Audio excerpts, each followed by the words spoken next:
Let me get everybody's audio on. There we go. I think it's working. Hello, everybody. Welcome to One Shot Onslaught. This is a very special episode where it's special for a few reasons. One reason, we have a guest. It's not called DM, is it? It's called GM in here. I'm the keeper of secrets. Keeper of secrets. I like it. We have a guest keeper of creepy secrets. Creeper. Ezra. Creeper. From Quest and Chaos.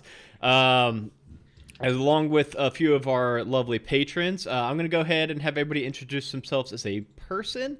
And then I'm going to hand it off to our guest GM, Creeper, Keeper, Seeker. I can't do that. I'm leaving. And now you're all in a tavern or something. I got to take over. So why don't we go ahead and start with you, Ezra? Can you let everybody know who you are, where people can find you? Sure. I am. My name's Ezra. I'm running Masks of Nyarlathotep, an epic Call of Cthulhu campaign that Tiana is playing in over on Quests and Chaos. I love Call of Cthulhu. I think it's a great combination of maximizing role playing while minimizing mechanics. My sort of ethos is don't let the rules get in the way of the story we're all telling at the table. I'm looking forward to playing with you guys. Very excited. Thank you so much. Going over to the top left on the stream, Jeremy. Hi, I'm Jeremy. You can find me at Master Uzaru, and that's on Twitter. You can find me on Instagram. You can also find me on Twitch, where I'm often playing video games like Sea of Thieves or Bleeding Edge. You can also find me on the One Shot Onslaught Discord channel. I'm pretty active in there, and then I've been playing all these tabletop role-playing games lately, so come check us out. Going down the list, Dragonbait. I am Dragonbait. You can find me at 20-Sided Adventures on all of the things. You can also check out my Twitter and Instagram at Rachel J. Todd. And you can also find me in the One Shot Onslaught Discord because I live there. Also, Dragonbait, I see that you did indeed reorganize your room like you've been mentioning. You have a whole new backdrop. I think this is the first time we've seen that. Yes, I will. The lights changed, but they're red for Cthulhu tonight. That's a good call. Excellent. Good call. I will send pictures later. Okay, thank you. Next up, Tiana. Hi, I'm Tiana on Twitter. I'm Vanna1895. I can be most often found over at Quests in Chaos. Like Ezra said, I play in the Masks of Nyarlathotep campaign. I also am playing in Carbon 2185 that we're playing on Mondays at 7 o'clock Pacific time, and Chaos Agents that we play on Tuesdays at 7 o'clock Pacific time. Carbon 2085 is Cyberpunk, and Chaos Agents is D&D. Yeah, I have a lot of fun with Quests and Chaos, and I'm delighted to bring Ezra over for a little bit of cross-pollination. I'm very excited, yes. We're going to wrap back up. Gerundu. Hello, I am Gerundu. I am a human being. You can find me Prove it! at Gerundu. I could, but I think the stream would get taken down. He's actually a vampire. Well, it's still humanoid. Yeah, you can find me at Gerundu on Twitter. You can find me in the One Shot Onslaught Discord. Hit me up, talk to me. Or don't. It's up to you. It's a free world. And last but certainly not least, Danny. Hi, I'm Danny. I am Danielle Lenoir on Instagram, Twitter, and Twitch. You can follow me to see what I'm making. It's usually knitting stuff, but the last week or so I've also been fighting with my sewing machine. So. Like boxing or like in rules? There was yelling and swearing and from the sewing machine. Yeah, that was the sewing. No, machine. that was me. No like rules, no ref, no bullshit. Nice. Are you working on anything today, Danny? I am working on my stream scarf again. So it is getting super long. I was gonna say, yeah, that was already long the last 2 streams ago. Yeah, it's getting really big now. Yeah. I am probably 2/3 of the way done. Wow, awesome! It's gonna be the Tom Baker scarf by the time you're done with it. Pretty much, very, yes. Very Hoovian. And then I am Adam DeWeese. I'm the DM for Halfway to Heroes and One Shot Onslaught. One thing that I do want to plug real quick is that in 5 days, according to this countdown timer, I don't think that's true. I don't think next Saturday is 5 days from now, is it? Yes. Yeah. it Okay, I is. guess so. Yeah. Monday, Tuesday, Wednesday, Thursday, Friday. Yeah. Depending on the time zone. Yeah, that's true. Okay. Yeah. Well, this thing says it's 5 days from now. So next Saturday from 6 o'clock p.m. to 6 o'clock p.m. Sunday, we are doing a 24-hour streaming marathon where we are going to be doing a charity stream for Extra Life, specifically for Cincinnati Children's Hospital. We've got a goal of $500, but we've already raised over a fifth of that. So I don't know, we might have to bump that up. Awesome. But we are going to be giving away, I believe, 5 different awesome giveaway prizes. Everybody who donates even $1 is going to get entered into all 5 of those giveaways, and we're really excited for it. It's going to be a lot of D&D, some Monster of the Week, some video games, some podcast editing, some interviews with some DMs Guild creators. It's going to be like just tons of fun for 24 hours straight. It's going to be an awesome call, so I just want to plug that real quick before we pass it off to Ezra. Ezra, what are we getting into? You got the reins. I'm just excited to, wake up at like 3 a.m. and log onto that 24-hour thing and see what kind of content is just like, It just you go in through the door. Well, okay. Well, the thing is, the late hours are going to be video game sessions from our podcast group. There we go. And then 7 in the morning is going to be 7 in the morning, me editing with 2 kids. So we're going to see how that's going. And then we're going to start the interview. So yeah, the very late night stuff is just some mindless video gaming from our Because our I've dream. played some Hey. games that started at 2 a.m. and they go Okay. well. Gerardo is part of that mindless video game. Yeah, but it's also not like 2 a.m. Gerundu's time either. Oh. You can take advantage of the time zones. That's right. Yeah. Exactly. So thanks, everybody. This is going to be a lot of fun. You guys all know each other. I don't know any of you. So, we're going to start with just a little bit of ground rule setting and some, we're all friends here. And this is a game where you might be doing awful things to each other. And I mean, it seems like you've already got a proclivity in that direction. So we'll see. But it's also potentially a horror game, and that can be a complicated space when we don't know everybody at the table. So I just want to really quickly let everybody know that we're telling a story together, and you have as much agency here as I do. And so as we're playing, if something comes up that, for whatever reason, it doesn't matter what reason, that is making you uncomfortable, you can just show me an X, and we're going to end that scene immediately. The example I always give is that I have a scene that I really want to have that involves somebody getting trampled by spiders, and Tiana hates spiders. I don't know that, so I throw all these spiders at her. She's no longer having a good time at the table. It makes it really uncomfortable for her. If I'm not aware of that, it makes it really uncomfortable for me afterwards. So it's better to just, no questions, no judgment, no nothing. If an X comes up, we just move on to the next scene. And that's really for the safety of everybody at the table. This is a game where you are all family members. And as you all, I'm sure, are acutely aware, no one can hurt you like your family can hurt you. They know exactly the thing to say that just cuts right to the quick. And that's central to this game. So you are all members of the Wotan family. Papa Brian, the patriarch, passed away about 6 weeks ago.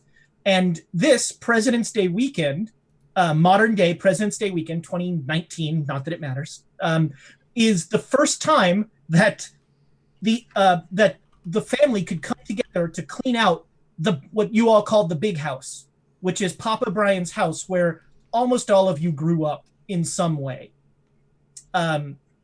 It's a weird time because Papa Brian, even though he was very old, he was he was the driver of the family, and he was the measuring stick of the family. And for the rest of the family, and we'll go through family introductions in a minute because they're super important. He was sort of that guiding North Star. Everybody spent their summers. Almost everybody spent time there to varying degrees. His eldest daughter, Melissa, who is being played, Miriam, I'm already messing it up. Miriam being played by Dragonbait. Nope. Nope. No. By Danny. You even say Danny. Miriam. Doggone it. Danny. All right. Miriam, that's Miriam. Go ahead and tell us a little bit about Miriam. Well, I am just a retired school teacher. There is not a whole lot special about me. I love my family. They are wonderful. I have 3 amazing children and a wonderful husband. He's such a good man. He is so devoted to me and my family. And, it's just, my family is my heart. There you go. Miriam is married to Jerry. Jerry is the salt of the earth, a good old Minnesota boy. Jerry, introduce yourself. Well, first off, I love that picture. So, my name's Jerry. I'm a retired school counselor. I met my wife Miriam about 35 odd years ago when we were working at the same school. We've been happily married ever since. Nowadays, I just homebrew me some beer, watch me some University of Minnesota hockey, and that's pretty much all there is to be about me, Jeremy. That's all I gotta know. If you want to use it, Jerry, the U of M are the Golden Gophers. Oh, Golden Gophers. Thank you. I was just about to get to that part of my research. Oh my gosh. Miriam, there's a second son. Brian had a son, Brian Jr. Brian Jr. is a millionaire chemist. He runs a major biochemical corporation. He fled Bemidji, Minnesota as quickly as he could. He is married to his high school sweetheart, Kelly Wotan. They are both NPCs in this adventure, or possibly backup characters if unfortunate things happen. And so I will be playing both Brian and Kelly. Brian is the reason that it's been so long since the family has gotten all together. He's really resisted this, and Miriam finally wore him down and made him commit to come to this President's Day weekend outing. Miriam and Jerry have 3 kids. The oldest daughter, Melissa Carlson, is being played by Tiana. Tell us about Melissa. So I'm Melissa Carlson. I'm 33 years old, and I am a medical doctor who lives and works in San Diego. My husband Charles and I live there, and we keep busy. We're reasonably happy over there. And as Tiana mentioned, she is married to Charles Carlson. Hi. Yeah, that's me. I'm Charles Carlson, and I'm 35. I'm an entrepreneur and a day trader. I got some big things in the works, guys. Big things in the works. We're gonna make everybody a lot of money. A lot of money. We're all gonna be freaking rich. Mm-hmm. Come on, Melly Jelly. The middle son of Miriam and Jerry is Mitchell Schmidt. And tell us about Mitchell. Hey, I'm Mitchell. I'm about 31 years old, and I'm a pharmaceutical salesman. My dad says don't call it drug dealer.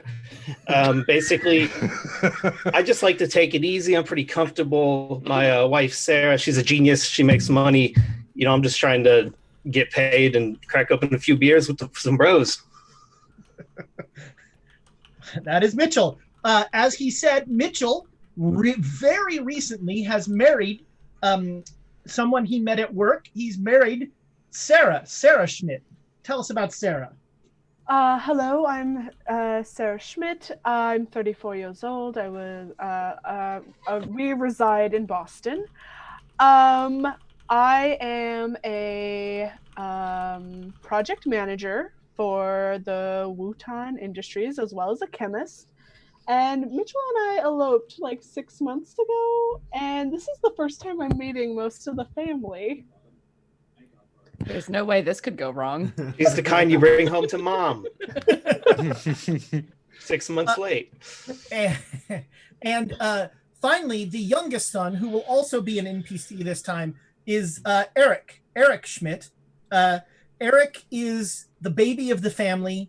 Almost everybody really likes Eric. He's an amateur magician. He does magic tricks a lot. He likes to get you to guess a card, or he pulls things out of random hats and things like that.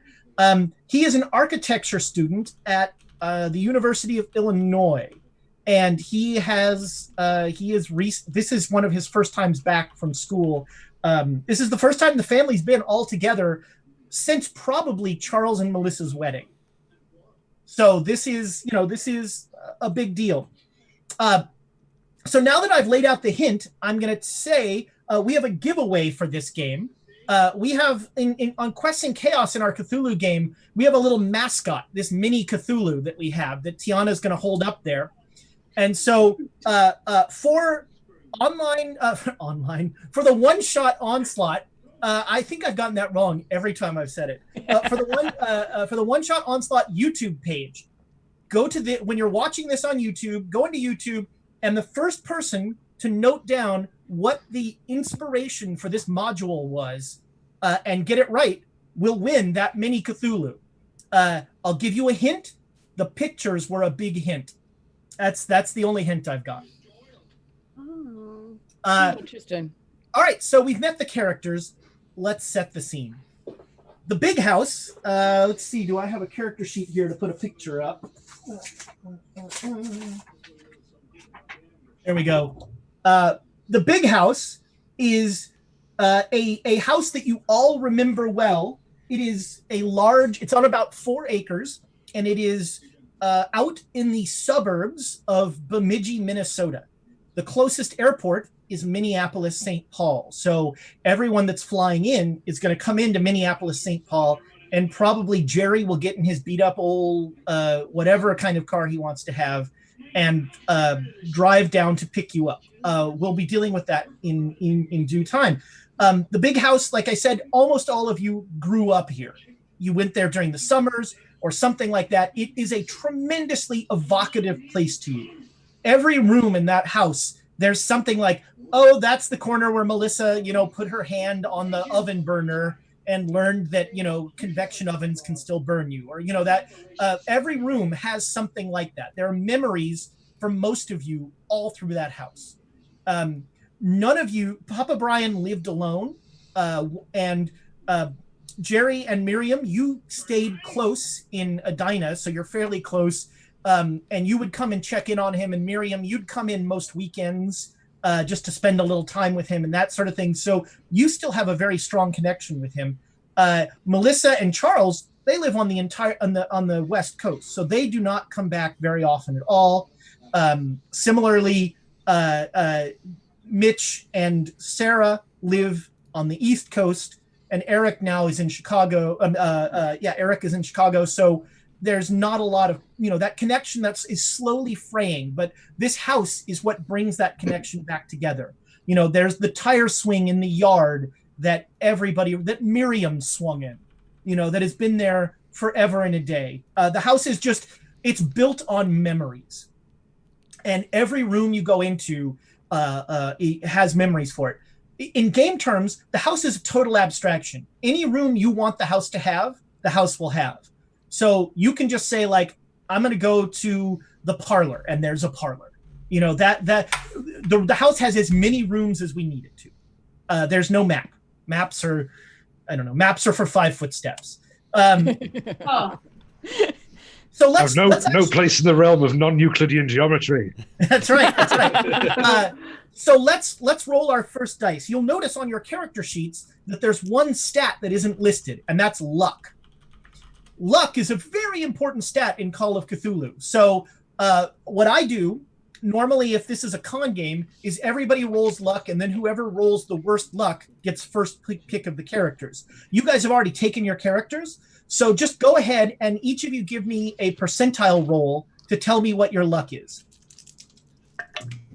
And write it on your character sheet or note it down, keep track of it. Wow. 87. Nice. Hey, lucky. 79. Oh, All okay. right. Gotta be pretty lucky to catch this one, eh? Yeah, that's right. That's how Charles skates through life. 76. Everybody's rolling pretty well. Yeah. 59. 1 second. I just realized that the Google Dice Roller does not have. Here we go. Percentiles? Cool. I got a 13. What's a 13 get me? Oh yeah, 13 luck. Awesome. So luck is a mechanic in the game that will be used in several ways. I'll often ask you for a luck roll, but also you can spend luck.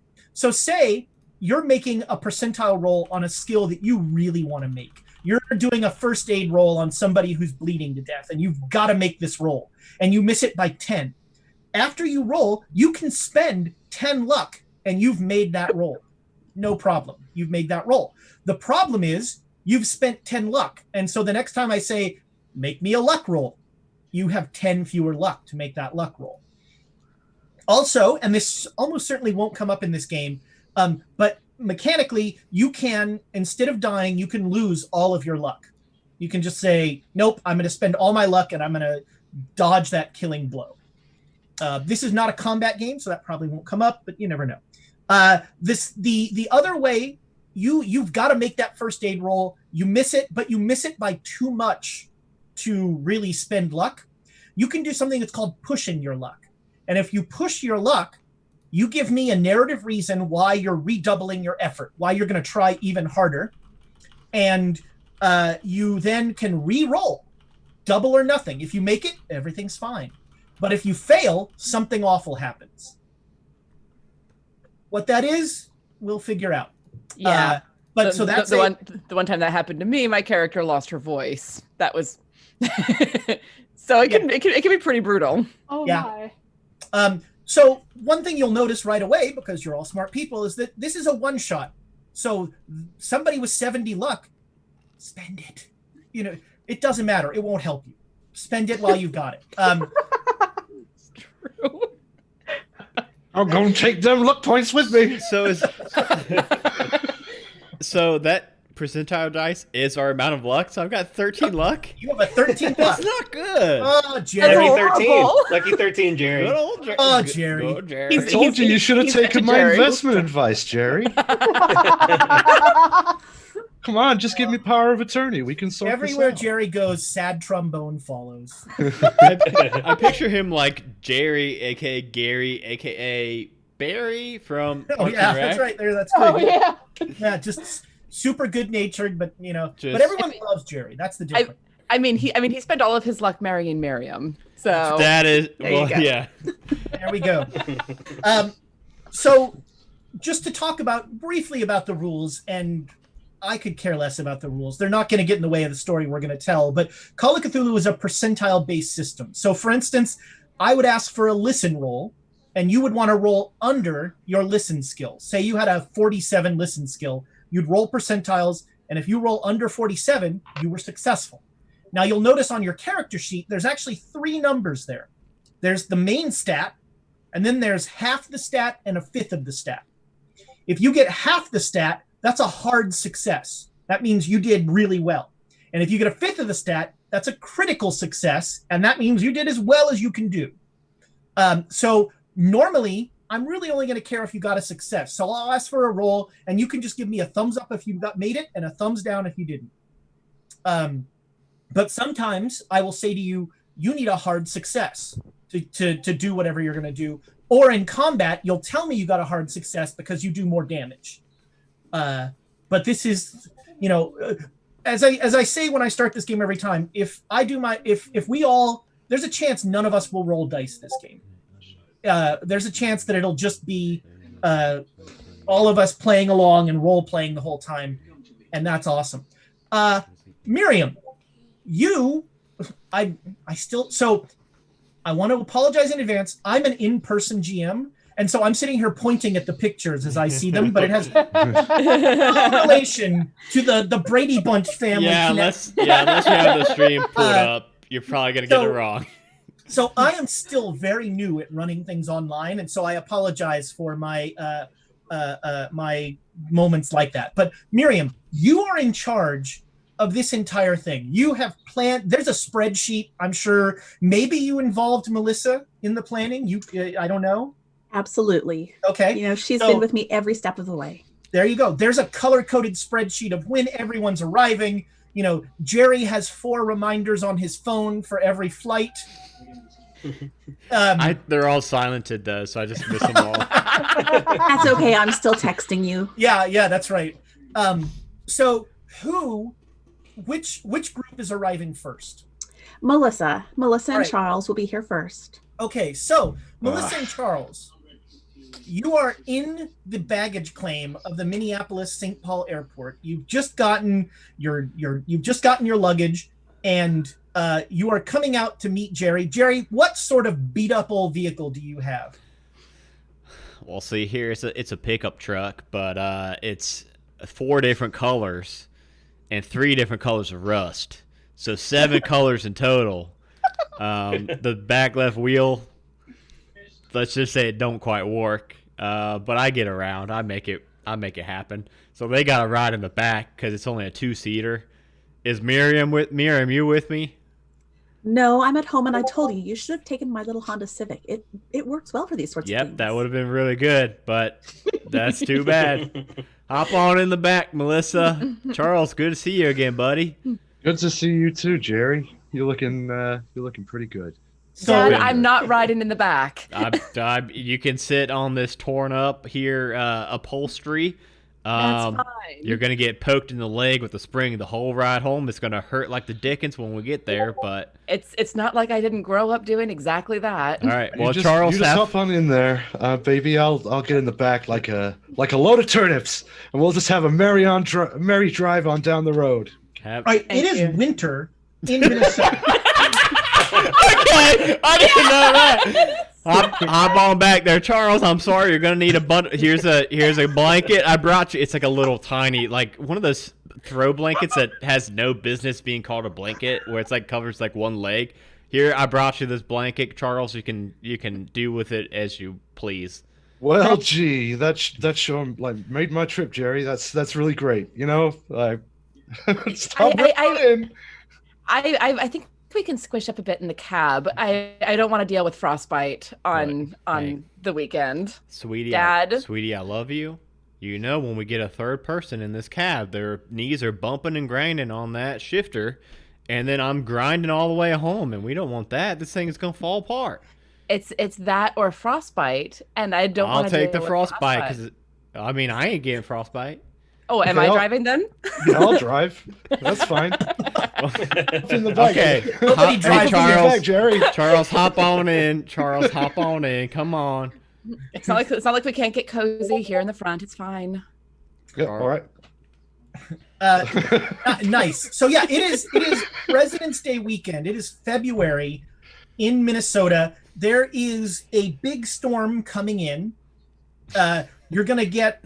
They're saying it's going to be 2 to 3 feet of snow coming in tomorrow, and so Melissa Miriam made sure everybody was coming in before the storm came in once she heard about it. So basically, Jerry, you're going to be ferrying back and forth between the airport this whole time. There may or may not be an open can of beer in the truck. Oh no! That I look at very disapprovingly. No, Jerry. Hey, Jerry does not drink and drive. There we go. All right, that is good. That is not true of every Jerry. Charles. Hey, I do want to just mention, the storm's not coming until tomorrow. There ain't no snow in the bed, but it's okay. Hop on. We'll just grind the clutch out all the way home. It's okay. It's a long drive, Dad, and while it's not snowing, it's still cold. There's still time to invest in those very, very choice projects. Charles. Hey, Charles, I am all for it. I'm all for it. Miriam stood her foot down and won't let me invest. So we'll talk about that later. You're preaching to the choir right now. I'm out of options. Who wears the pants in this relationship, Jerry? Miriam. Mom. Okay. Okay, I guess that answers that. You can pitch to Miriam till the fucking cows come home. Pardon my French, but my hands are tied. I love it. I love the idea of rubber carpets. I think that is gonna be just the 2020. They're wiped clean, Jerry. They're wiped clean. I know there ain't no dust on them. They're pet friendly. Everything about them. I love it. I love it, Charles. You gotta talk to Miriam about that. I'm sorry. Okay. Well, maybe we'll talk about it later. And then you can pay for this clutch that you're about to rub out right here. Well, Dad, I will pay to replace the clutch, and you're taking Mom's car when Mitchell and Sarah come in. Yes, for sure, because I didn't know everyone was going to be these little whiny babies about not wanting to sit in the back of a truck in February in Minnesota. It's also illegal in the Twin Cities. Well, Miriam has made it clear multiple times that Jerry could buy a new truck. He simply refuses to. Well, hey, to be fair, sometimes I lose track of time just a little bit, and I thought it was June right now, so I kind of forgot that it was February, so that is on me. I apologize. Let's just get you all home. I'll swap over to the Civic, turn on some tunes, head back up, and pick up your brother. good old Jerry. Yeah, let's do it. All right, so you pull up to the big house. It is Papa Brian in 1966. Papa Brian bought Cadillac, put out a car, and they said, this is the last Cadillac we're ever going to make. And so Papa Brian bought one because it was going to be a collector's item. No one is allowed to touch that car. He drove it once a year for 10 miles. The problem is the car sold so well that Cadillac said, we're going to keep making Cadillacs. So it's absolutely worthless. But Papa Brian treated that thing like it was his third child. No one was allowed anywhere near it. He kept it in the garage, which has AstroTurf all over it. And he has a heated driveway. So as you drive up the hill to the big house, there is never any snow because heaven forbid something happened to that Cadillac. That is now Chekhov's Cadillac. Do with it what you will. Seriously. So you drive up the heated driveway, so there's no snow on there at all, and you both get out, and Miriam, you answer the door as Melissa and Charles come in. Oh, darling, it is so good to see you. Come here, give your mommy a hug. Hi, Mom. Give her a big hug. Hey, Mrs. S. How are you Charles. Doing? I'm fine, thank you. How are you? I'm excellent, thank you. All the better for seeing your lovely face. Melissa, how was your flight, darling? It was uneventful. Fortunately, we got ahead of all the winter weather and landed just fine. And remind Dad that he needs to take your car, please. Ow. Well, we had that discussion. You're not wearing your hat, darling. Honey, Jerry, did you not give them the hats and scarves that are in that bag under the seat that I told you to put on them? Hats? You made hats? Of course. I don't want my lovely children to get cold. It's winter, for goodness sake. And they're from San Diego. Yeah, my blood has definitely thinned out being in San Diego. I'm sorry, darling. You should have texted me it when I got to the airport, and then you should have also sent me an email, sent me a Google Calendar reminder, though. Did you forget that one? Because that's the one Jerry, I usually check up phone. on. Yeah, it was on silent again. I apologize, dear. I do love you so much. I got to go pick up Mitchell. And Wait. Yeah, what's up? You're going to take my car. Definitely. And Mine, you're I going don't to think mine take drives anymore. this bag, and I pass him a Safeway bag that has 2 knit hats and 2 knit scarves. Take this, put it on the seat right now when you get into the car, so that when the children get in, they'll have to either sit on it or put them on. Wait, Note Sarah is already referred to as one of the children. Yeah. am I putting it under my seat, like under my butt? No. You know what? I'll come out to the car with you. Thank you so much, because I was gonna say I might forget that if I'm sitting on it, and I'll get all used to it. No, I'll take care of it, darling. Okay. Let's go to the car. Thank you so much, darling. Melissa, go ahead and get yourself settled. Grab a drink. I'll see you in the kitchen just as soon as I get your father settled. All right, and yes, I'll grab the hat and scarf later then, for me. Absolutely. You find a guest bedroom on the 3rd floor. There are 3 stories to the house. You have a lovely view of the backyard. That backyard has always had, since you've known it, It's had the same tree always growing out of that mound. That tree you've hunted around, you've played on, that tree has always been there. So it sounds like Mitchell and Sarah are the next to get picked up at the airport. So, and when you guys, Mitchell and Sarah, you're at the airport, and at the baggage, Eric comes up to you, and he's like, Mitch, this must be Sarah. Hey, look who it is. How you doing? I'll go on his back. I'll kind of pat him a little bit too hard. I'm like, wow, you're so small still. Yeah. You know, they don't feed grad students well. Mitch, be nice. Come on. No, I'm just messing with him. Hey, he graduated or he's about to or something, right? How's it going? How's it been? I'm an architectural grad student, Mitchell. Yeah, I know, but isn't you were doing an internship or something? I don't know. They were paying you, right? Yeah. Thanks for keeping up on my Facebook feed. Yeah, see, Sarah, I told you he builds stuff. Oh, this is Sarah. She's friends with with her uncle. Sarah, it's so nice to meet you, but I really question your judgment. You know, it was just love. I love him. He makes my life spontaneous. I try to keep his spontaneous organized. Spontaneously organized. Well, gosh, you know, this gives hope for everybody out there. If Mitchell can meet a girl like you, let's. I think Jerry's going to be here soon. Let's head out.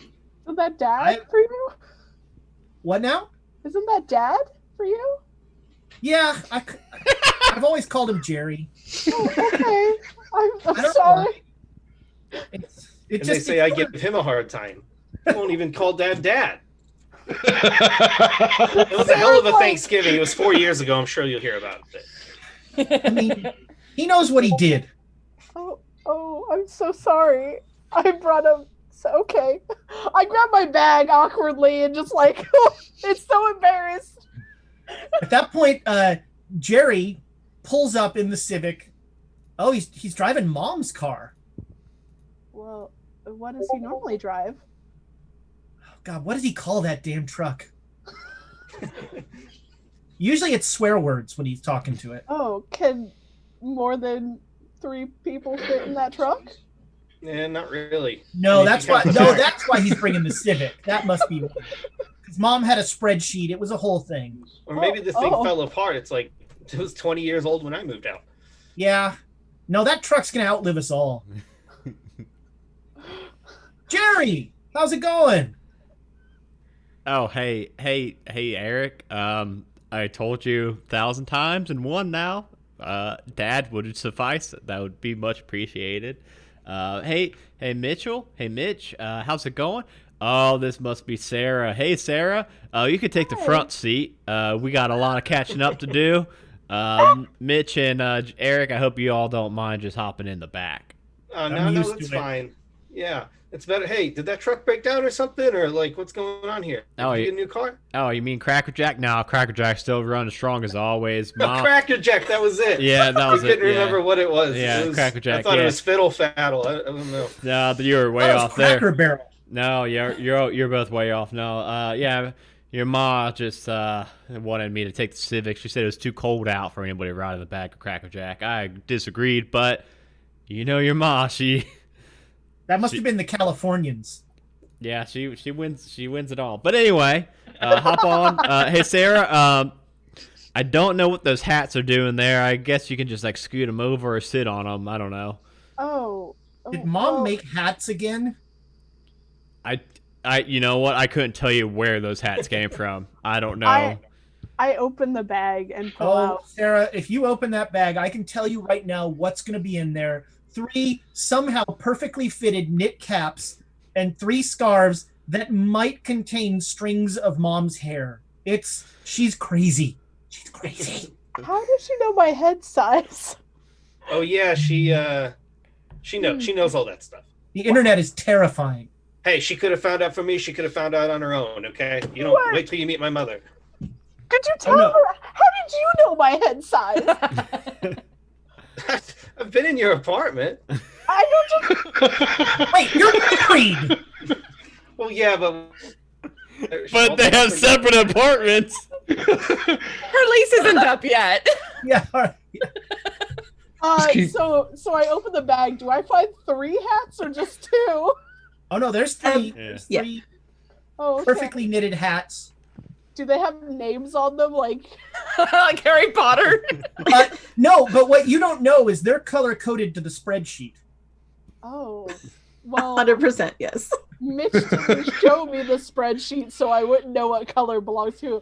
Honey, which one? Who gets what? Of course, Mitch is the Scarlet of U of M. Yeah. That one's probably mine right there. I give to him. And Eric's is the ugly orange of the University of Illinois. Yeah, he has a small one.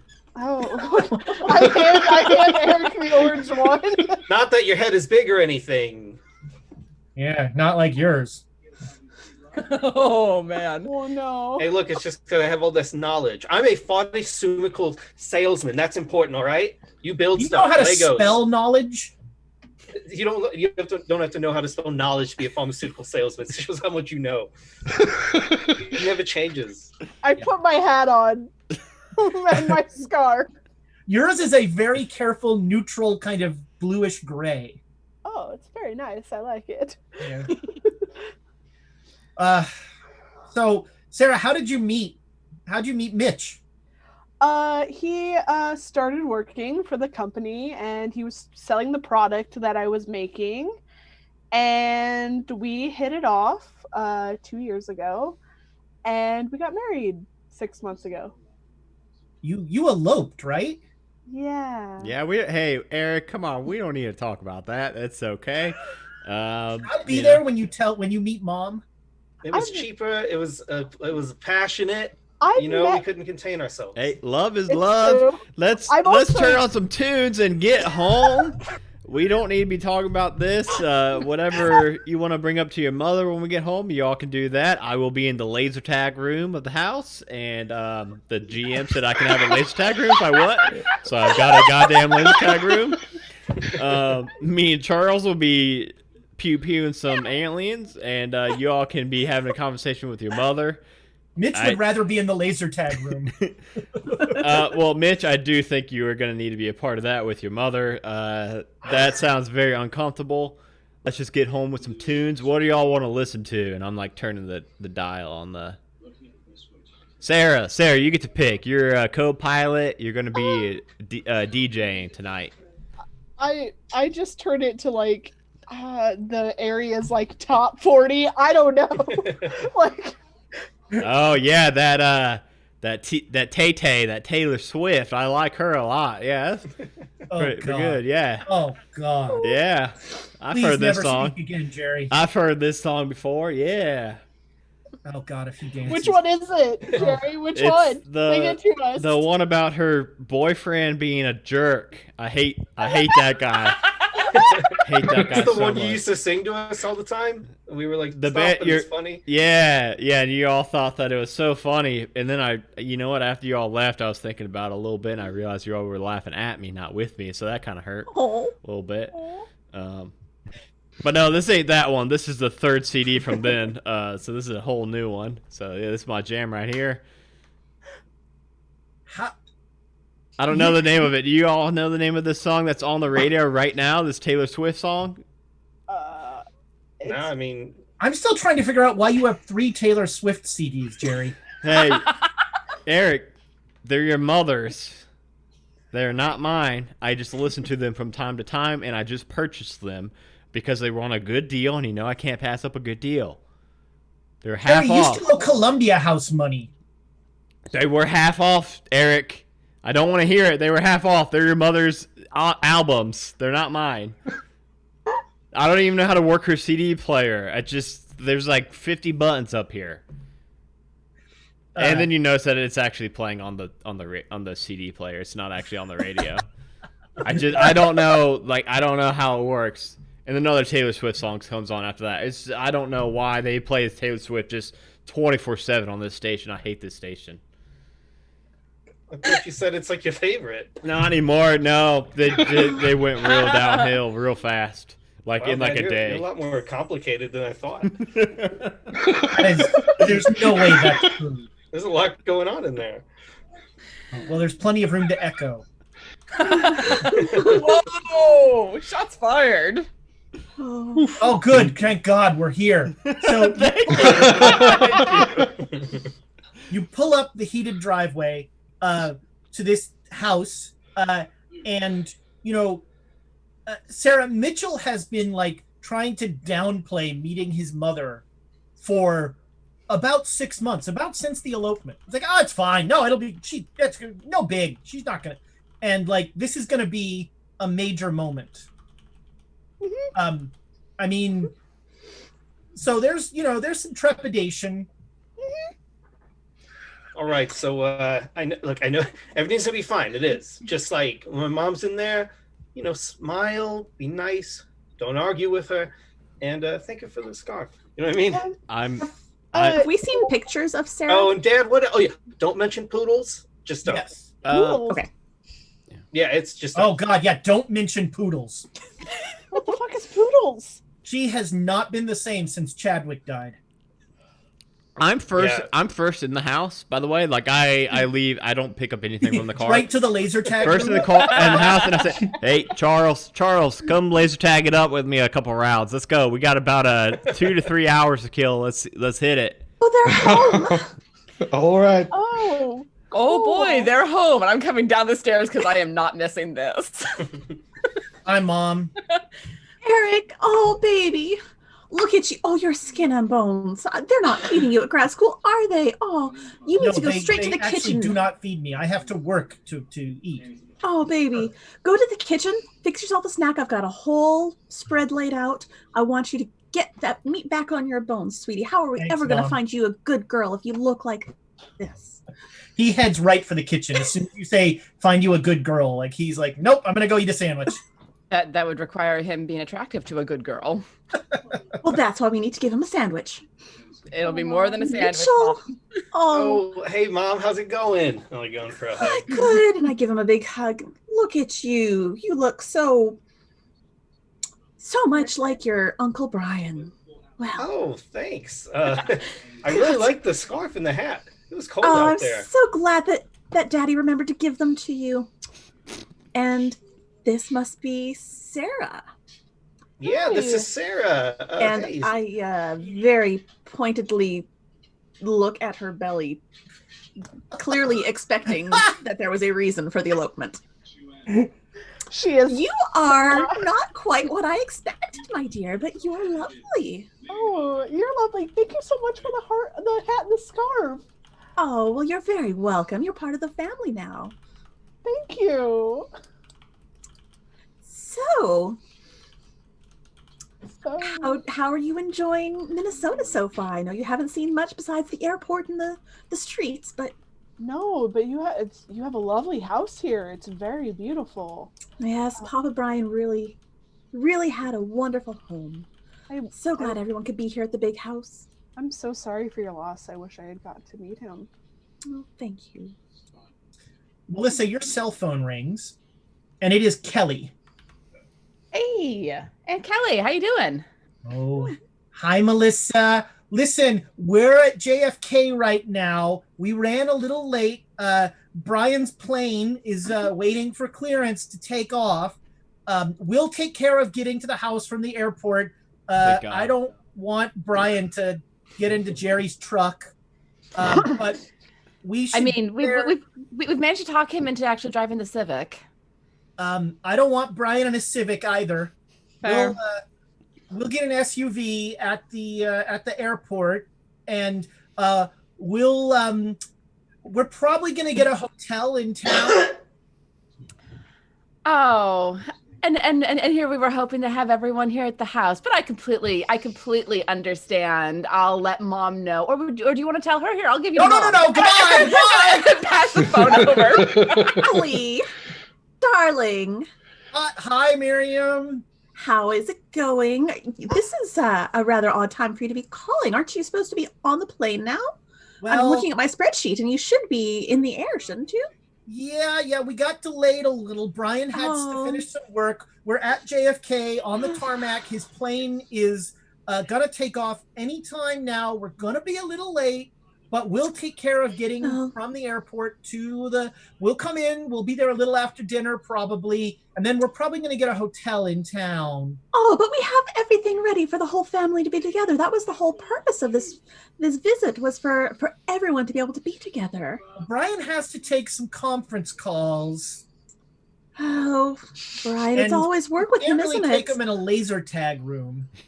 Well, that is a valid point. But you will make it to the house to spend quite a bit of time with us, won't you? I mean, we really do need to go through all of this together. I will be there all the time. It's Brian that has to do some work. All right. Well, he's an important man, I guess. So. I want you to know I've got my sweet potato casserole waiting. It's right here with me. It'll be there for dinner. Wonderful. Oh, I'm so excited to have that. You don't know how much I've missed your cooking. I'm just looking forward to it so much. I'm just looking forward to being back with everybody in Minnesota. It's going to be great. It is. Well, you take care, be safe, and go ahead and send us a text when you get in, just so that we know, and let us know when you settle into the hotel, just so that we're sure that you made it safely. Otherwise, I don't want to be calling the airport asking about, plane crashes and things like that. You know how I worry. I do. We'll do it. I'll let you know when we land. All right. Well, thank you so much for calling, Kelly. You have a safe flight, and we'll see you in a bit. Bye-bye. Bye-bye. I take my phone back. So the schedule, the only things that are really on the schedule are cleaning out this house. Miriam has put together a schedule of rooms, and she's going to assign people to various rooms before the estate sale.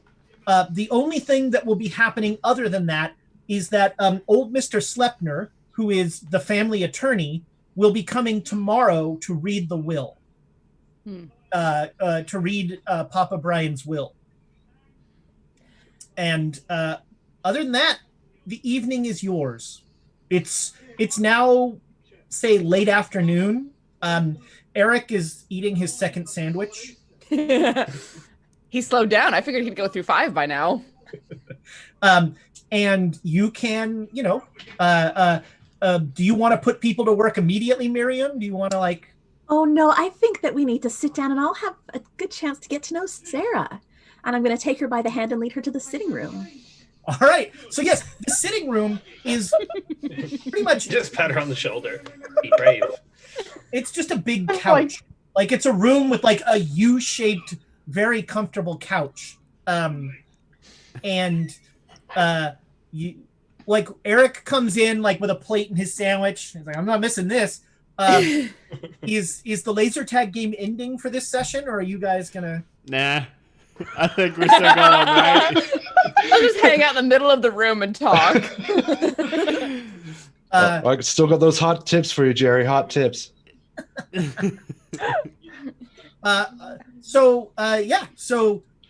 Sarah, you are uncomfortably the center of it. You're sitting in the middle of the sofa, and all around you is the rest of the family just sort of looking at you.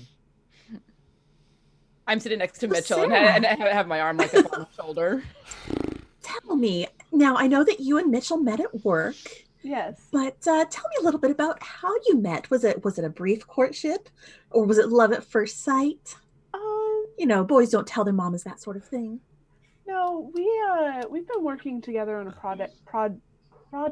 Sorry, that I started working on about 2 years. He was going to be the sales rep, so we talked about how to pitch it and get it out on market, and all that time working together, working late nights, we just kind of fell in love and got married. Well, that was an interesting choice to leave your families out of the wedding. I don't have much family. Oh, you poor dear. I'm so sorry. Well, I am happy to be part of your new extended family. Thank you. I'm glad you guys have been so welcoming. Well, it took someone like you to get Mitchell on track, get him straightened out. Work in Mom, that's not progress. true. I met it after I already got the job. It's true. True. You could, Gosh, how did you ever get a job at our uncle's company? Well, that must have been a rigorous interview you went through. I'm gonna get up and go over to the drink cart and start mixing myself a drink. Can I Look, have one Eric, of those I went to too? college like everyone else, Yes, okay? I'll get you one. Thank You played hockey in college. You didn't go to college like everyone else. No, Hockey I is played very hockey important. through high school. I lost my scholarship in college and barely scooted by my hard work. I'm There gonna should come be back with some- with Sarah, a I am drink so for glad Sarah. you're in his life. You know, we complement each other. You know, he's very spontaneous, and I'm just trying to keep things together. Well, you should see the spreadsheet that I've got set up for this weekend. You might appreciate it if you're someone who Oh. keeps him in order. I would love to see the spreadsheet. I love spreadsheets. You know what? Just sit tight. I'm going to bring the spreadsheet right to you. Yes, let's look this thing over. Oh God. When she gets up and like turns her back, I'm like, quick drinking this. I totally see this. I'm just like, go and just quietly go and make you another one. Okay, in the laser tag room, let's make our first real dice rolls. So you two are running around, huffing and puffing. Nothing like watching two middle-aged men play laser tag. So both of you are gonna now. I want you to both make me a power roll. Oh, So God. power is one of your stats. It's up at the top block, and it's again a percentile value. So you're just gonna try and get under your POW. Oh man. It's the one marked POW. Oh, mine's actually pretty good. I didn't think my power would be that Nope. good. Jerry's got. No, all right. Nope. Good old homespun, Jerry. Is it the big number, the 70? Yes, that's your standard Oh. stat. What? Wow. Awesome. Okay, cool. Oh I no, got a no, sorry, I read that wrong. I did make it. Sorry. Oh, you made it? yeah, okay. yeah. So, I did too. I made Jerry, it by what'd you get? about. I got a 39, and my power is 70. oh, so that's a half. That's a hard success. Nice.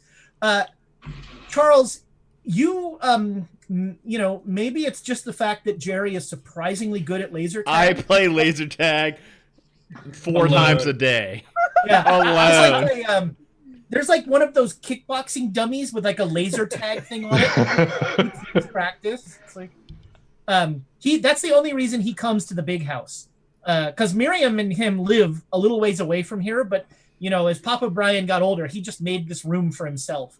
But you have a weird kind of tingly feeling pass through you very briefly in the laser tag room. And again, maybe it's just like the harness as you're getting zapped by Jerry all the time, but there's definitely like a feeling that you've not felt before. What exactly kind of lasers are these? They're kind of weird. Real ones. Well, I I mean, don't like that. no, I mean it's got vibration built in the vest, so that when you get shot, it kind of gives you a little shock. Keeps you alive, makes you feel it. I'm not so sure I like this anymore. Jerry. I Laser mean- tag room. I mean, you can turn the intensity down if it's too hardcore for you. But I thought a businessman, a risk taker like yourself, I thought you would enjoy it. Well, risk is one thing, Jerry, but like electrical arcs from my nipples is Well, that's something I really go for. Okay, in a Charles, recreation, Well, Charles, if you want, I'll not aim for your nipples going forward. I'm sorry, that's generally what I aim for on my target dummy. Is he's got usually the nipples are over the heart, and I go for the heart shots all day, every day. So I will go not for the nipples forthcoming. Okay. And if you could lay off the groin shots too, that would. Okay, well now, Charles, now you're just being a baby, Charles. What am I supposed to shoot, Charles? Sarah, make me a POW roll. Oh, okay. I passed. I'm suddenly All right. nervous. My POW's not great. I'm coming for you all. Apparently. So one of the things about running this online versus running it as a con is this game involves a lot of past messages. And so I'm going to be using the chat. We have sort of direct messages to each other set up, and I'm going to be using that to send people messages. And so, Sarah, I am sending you a message right now that I have to add something to. Okay. I can see how nervous that makes you. I mean, I didn't realize that this character was going to be so focused by the family. So I'm like, oh damn! Yeah, I don't like this. yeah, Dragonbait. I would hate to be your character, like in real life and even just in a role-playing game. It's a lot of pressure. Yeah. Would you like that spotlight? It's all nice and warm, isn't it? That spotlight. And so everybody in the room sees a brief moment where, well, actually, everyone that's in the room, so that's Mitchell, Eric, Melissa, and Miriam, make me a spot hidden roll. Spot hidden is one of your skills. Oh, I got a 6. That's a critical. Boom. Eric is oblivious. That makes sense. I got a 12, so that's a hard pass. 98. 98! Outstanding! Oh, that's bad. Bad. Look at that. Fumble! So, Like one in that one. that is the Cthulhu version. 96 to 100 is a fumble. So let's see. So Miriam, you are so oblivious to everything at this point. You are like so focused. She said she wanted to see the spreadsheets. So like all you care about is her seeing these spreadsheets. You don't care like you don't care what she's going through. She's got to see those spreadsheets. So Tiana, you got a hard success. I got a critical success. Critical success, and Mitch, you got a hard success. So you two both notice like there's a second where some sort of shadow just goes across Sarah's face. Okay. Sarah, make me a sanity roll. Sanity's below your stats. Okay, hold up. Let me see this. Sanity. Is that the 40 next to the 99? Yes, 99 is your maximum sanity, so 40 is what you currently have. Cool beans. I barely made it. I had a 40. Right, you made it, so no problem. But so all that happens is just a brief shadow passes across her face. But both Mitch and I should have given Mitch advantage for the marriage. It's a new marriage. Both Mitch and Melissa clearly notice that Sarah has a quick, some sort of reaction for a second. She's not there. Hey, are you all right, Sarah? Oh, yeah. Yes. What? Are you what? okay? You're zoned out or something. I'm looking over my shoulder. What were you looking at? Yeah, These spreadsheets, darling. Yeah. I'm sorry. It's just been a long day, though, the flights and everything. Oh, I'm so sorry for bringing you straight into here and interrogating you like this. Do you need to go up and take a nap? We've got a lovely room set up for you. No, I should be okay. I'm so sorry. It's just, it's been a long day, but I really wanted to hang out with everybody and meet everyone. Mom, did you make the macaroons? Bring the macaroons. Of course I made the macaroons. That'd probably help, right? You love macaroons, right? I love macaroons. See, They're she so likes good. them. It's her favorite. Well, let me go get those for you, darling. All right, Miriam, make me a POW roll. That's a really good success. That is a critical. No, what's the bottom number? It's critical. Critical success. Yes. Yeah. All right. Hold on. I am sending you a quick message here in Discord.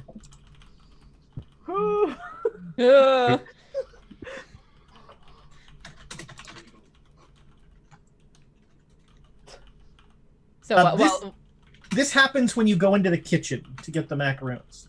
Okay.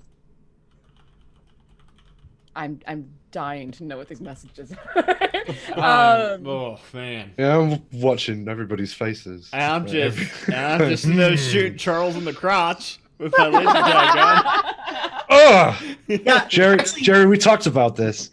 when things get awkward, Eric will go into the laser tag room, and he doesn't put on a laser tag rig. He's just watching two middle-aged men play laser I'm tag. shooting him right in the eyes. Oh, Come on, Jerry. Damn it, I gotta work. I told you keep calling me Jerry. I'm gonna keep shooting them in the eyeballs. I'm gonna lean over to Sarah back in the family room and be like, hey, everyone can be a bit intense. Midwestern families, they're a bit. But if you need anything, thank you. It is a lot, but everybody's been really nice. I wasn't sure how this weekend was gonna go because of how we got married. Yeah, mom's been a bit on the warpath about it, but she seems to have mellowed out. It's gonna be okay. Okay. Miriam, make me a sanity roll. Oh no! What? Wait, who making a sentence? Miriam. Oh. Okay. Oh. That's a failure. Ooh, all right. So Was that you are going to lose 1 point of sanity, Okay. and that thing I sent you seems totally real for like 10 seconds. Oh, You are not in the kitchen. You are there. transported there, and you drop the tray of macaroons. So everybody in the sitting room hears a shatter as the platter falls. I'm What gonna was get that? up and see what happened. Yeah, I'm up and Oh, running because yeah. I'm the doctor and this is big. I'm Full right art. behind her. I'd probably shout. I'd be like, "Mom, are you okay? Is that you, Mom?" And like walking after Oh them. dear.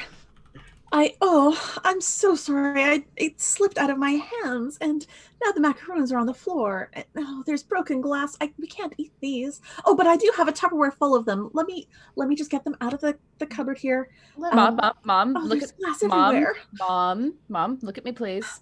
I look for a broom while she's like making sure her mom is okay, and I'm Yeah, like, I'm gonna- keeping out the glass and the Yeah. macaroons. And I'm gonna run some quick tests to be like, are you here? Are you okay? It's just this house has so many memories in it. It certainly Some- does. Some moments just hit you. Charles, make me a power roll. Okie dokie. Power through those crotch And- shots, I guess. And Mitch, also make me a power roll. Okay. That's a 22. All right, you made it, huh? Hopefully that makes it. Yeah. I also got a 22. And that All right. is- yeah. Hopefully that makes it. Yeah, everything's fine. So dinner tonight is just kind of cold cuts and a tossed salad around the kitchen bar, the kitchen island, I guess it is. And it sort of catch can, and it sounds like Miriam, you did not plan for any work to happen tonight. No. All right. Eric actually is going to go up and study. He's some of us still have to work, and he's going to go up to his room and study. You get a text from Kelly that says they're landing at about 8:30, and All right. they're going to go to the hotel, and then they'll come out. So they're going to be there around 10 tonight. Okay. So it's dinner time. It's 6:30 or 7. It is for most of you that weird combination of being home for the holidays, that weird combination of boring and nostalgic. And so there's like a full house with nothing to do, and you're just sort of like, do I look at family photos again? I don't know. Hey, Charles, how you doing? Ain't you a snack? Look at you. Did you lose some weight or something? I think I'm mostly just sweated it out from the 6-hour laser tag session I had with Yeah. your father. Yeah, that gets I intense. really didn't want to play that long, but I couldn't get out of the vibrating harness. You still doing the carpet thing or whatever? Rubber You selling carpets, man. carpets? They Mitchell, wipe clean. Mitchell, They wipe clean, bro. Mitchell, wipe darling, clean. brother dear, please don't get him started. Please. You know, I was I just have checking a in on better him, sis. Why topic can't for you just us. let me check in with your husband? You can Because check you- it. children. Now come Mom. now. Let's not get into this to start.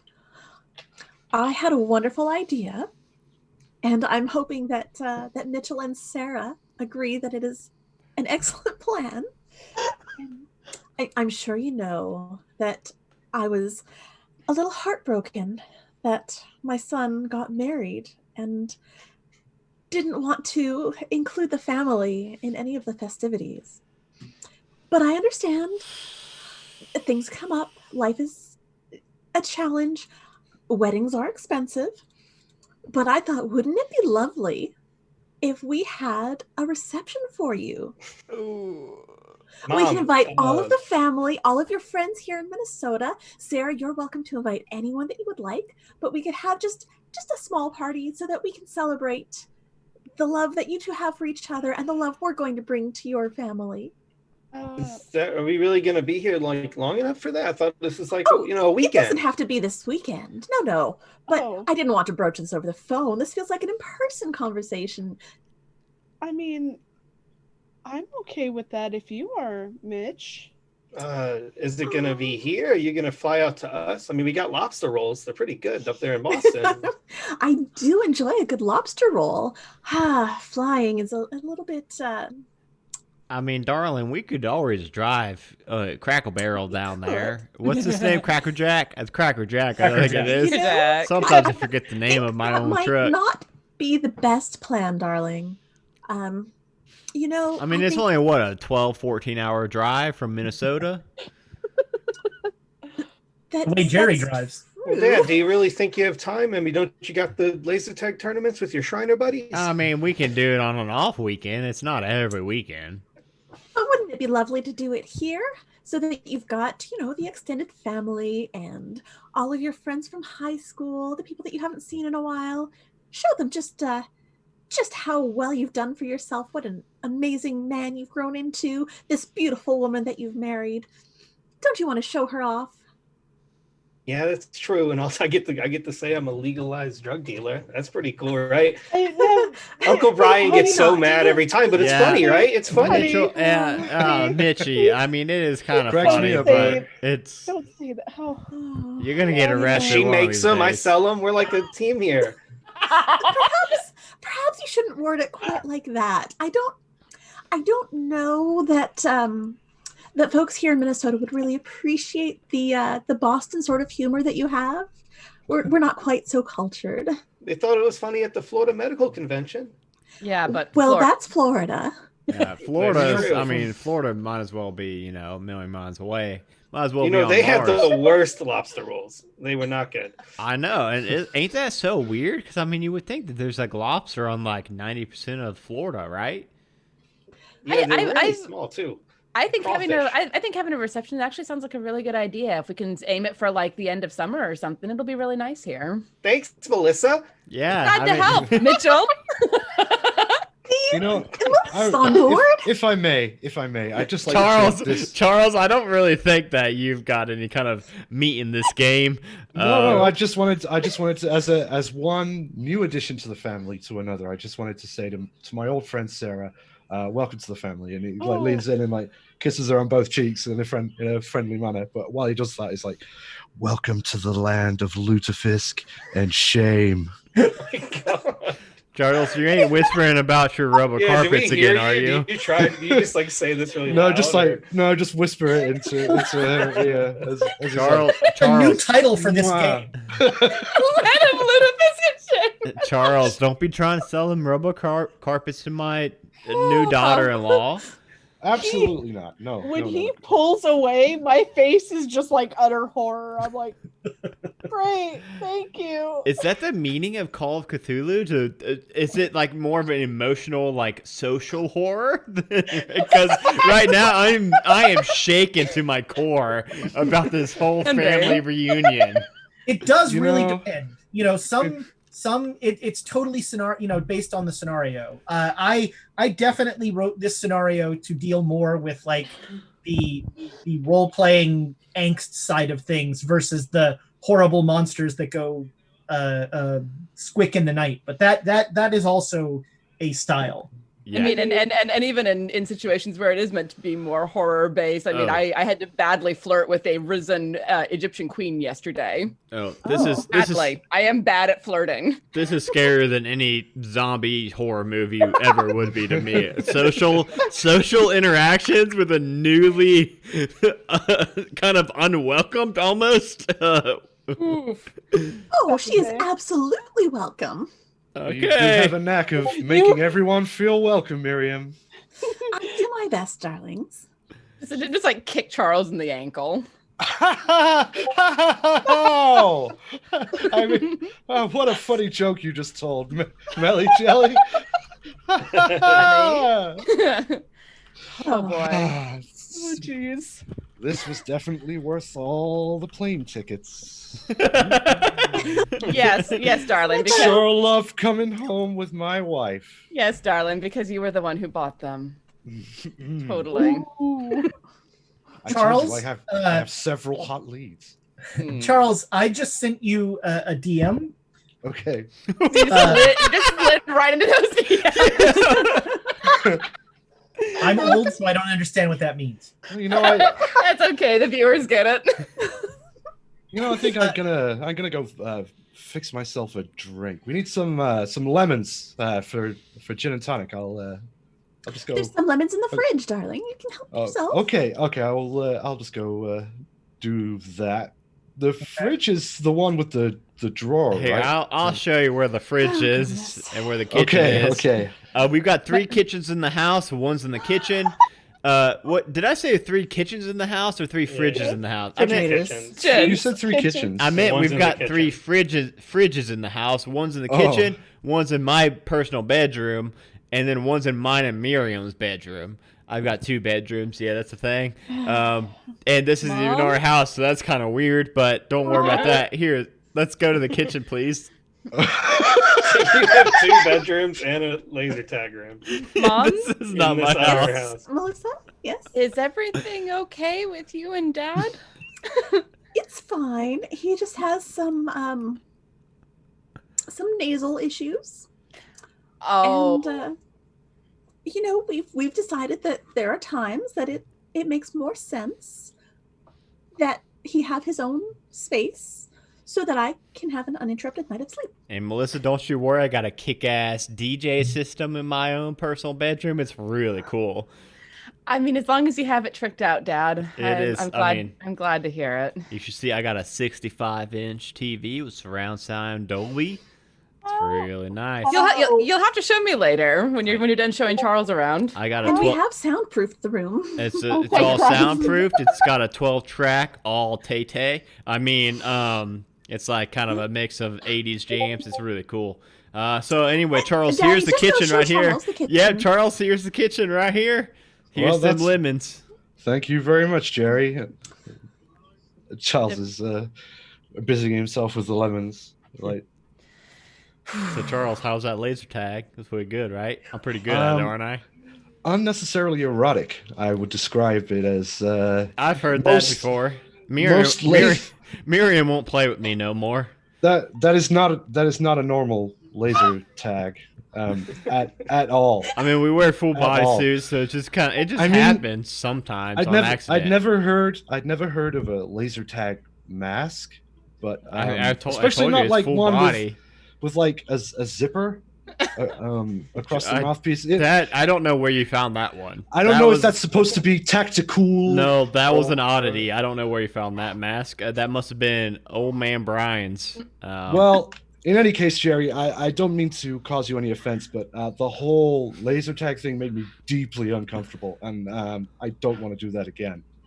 well, I understand. I am hurt, deeply hurt by that. I'm so very sorry, Jerry. I mean, I don't hope know that- why you picked that one mask. I told you that was like the other masks weren't like that. You pretty much insisted upon it, Jerry. I don't Um, remember it like that at all. I remember saying, "Hey, Charles, suit up. I'm gonna be You said in. suit I'm gonna up, be in the and then foxhole." You held my arm behind my back. Well, that was a joke, and I thought you would take it as a joke, so I apologize. It's all right, Jerry. You're obviously a very It's okay, lonely Charles. guy. Hey, did you find the lemons yet? Yeah, sure. You just head on back. I'll find my own way. It's okay. You don't want to be. Are you sure hanging it's a out pretty in these big lemons. house? I'll be fine. Okay. You say so. Mitch, make me a sanity roll. I just sent you a. After that conversation, God, what damn is going straight. on? I don't know. I'm not getting any of these messages either. All right, the sanity roll, 80. Is that above your sanity? Oh, that's pretty high. That is pretty high. Probably. Let me see. And it's the current, so it'd be Yes. 45, right? Yeah. Okay. So you that's lose above. 1 point of sanity. Okay. So Mitchell was coming up behind Sarah and Melissa as they went to check on Miriam, and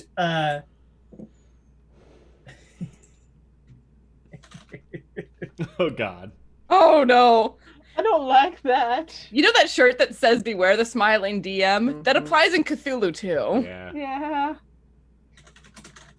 And when he says everything's fine, he's lying. I mean, that's what most GMs say. While Ezra's, I did have a question. So about the sanity, it looks like mine has like a 70 and then a 99. so the 99 is your maximum sanity. Your sanity can go all the way up to 99. Okay. But your current sanity is that 77. Okay, cool. It's just 70. Okay. So Mitch, you are coming up behind them, and then that thing that I sent you happens. Okay. And for you, it's not like it's not a shock or anything like that, but it just there's a moment of sort of like almost relaxation that happens, and you're behind them, so nobody really notices if you don't react in any way. Okay. What do I see them doing? Are they just like talking or something? They are checking on your mom, who And dropped the cleaning. platter. Right. Okay. Hey, what's wrong? Is she all right? I mean, what'd you find out? Melissa? I As- just dropped it. She just seemed to have a bit of a dizzy spell for a second. Are you okay, Mom? Are you good? Do you need to sit down? No, I'm fine. It's Mom, This has I know been a how you very get. Like, busy if you need to weekend sit already. down, it's okay. We can take care of ourselves. We're adults now. you'll always be my babies. Mom, he does have a good point. When was the last time you sat down? Maybe drank some water. 1987. You know I'm no good at sitting still. Well, why don't you try for a minute? I don't want to have to put my doctor hat on while I'm on vacation, Mom. That's just no fun. Speaking of hats, Melissa, where's your hat from Mom? You don't like it or something? A, why would I wear a hat in the house? B, Dad didn't actually give it to me because I forgot. Oh, I'm wearing mine because I love it. Thanks, Mom. You're welcome, Mitch. Mom knows Sarah how may much I never love take it her. off. I too. You know what? Why don't I sit down with my knitting for a little bit? How's that? That way I'm not doing nothing. All right, let me get you some water, Mom. All right. I'll go back to the sitting room and I'll pull out my my sitting room knitting. Do you want me to bring you anything? My sitting knitting. I'm gonna fetch like a big glass of water with a couple ice cubes in it and snag a slice of lemon on my way past. I will also bring maybe like a cheese tray that was sitting out, so maybe that she could have some like crackers and cheese while she's Nice. knitting. I like Oh. it. Yeah. You're Yeah. so thoughtful. So Charles, you find yourself in the office, a room that Papa Brian almost never used. I know I should have let him back. You are still doing what you were doing, Mhm. and it's becoming more and more frenetic. Like Okay. you keep finding something, but it's not right. This is not. No, this is not. Oh, you have that maddening moment of you don't know what you're looking for, but you know this is not it. So make Damn me a it! make me a spot hidden roll. Okay. Where's my character sheets? Spot hidden. Yep. So that's not a critical, but that's Oh, a hard success. a hard success. Yes. So the office is in the back of the house, and it looks on the backyard. and you are looking around, and you like shift around to some of the the legal boxes that you're looking through, and you look out that back window, and there is that tree, and it's silhouetted against the night sky, like the light coming out of the house is silhouetting on the tree, and you would swear that there is something, a wolf or something, walking around under that tree.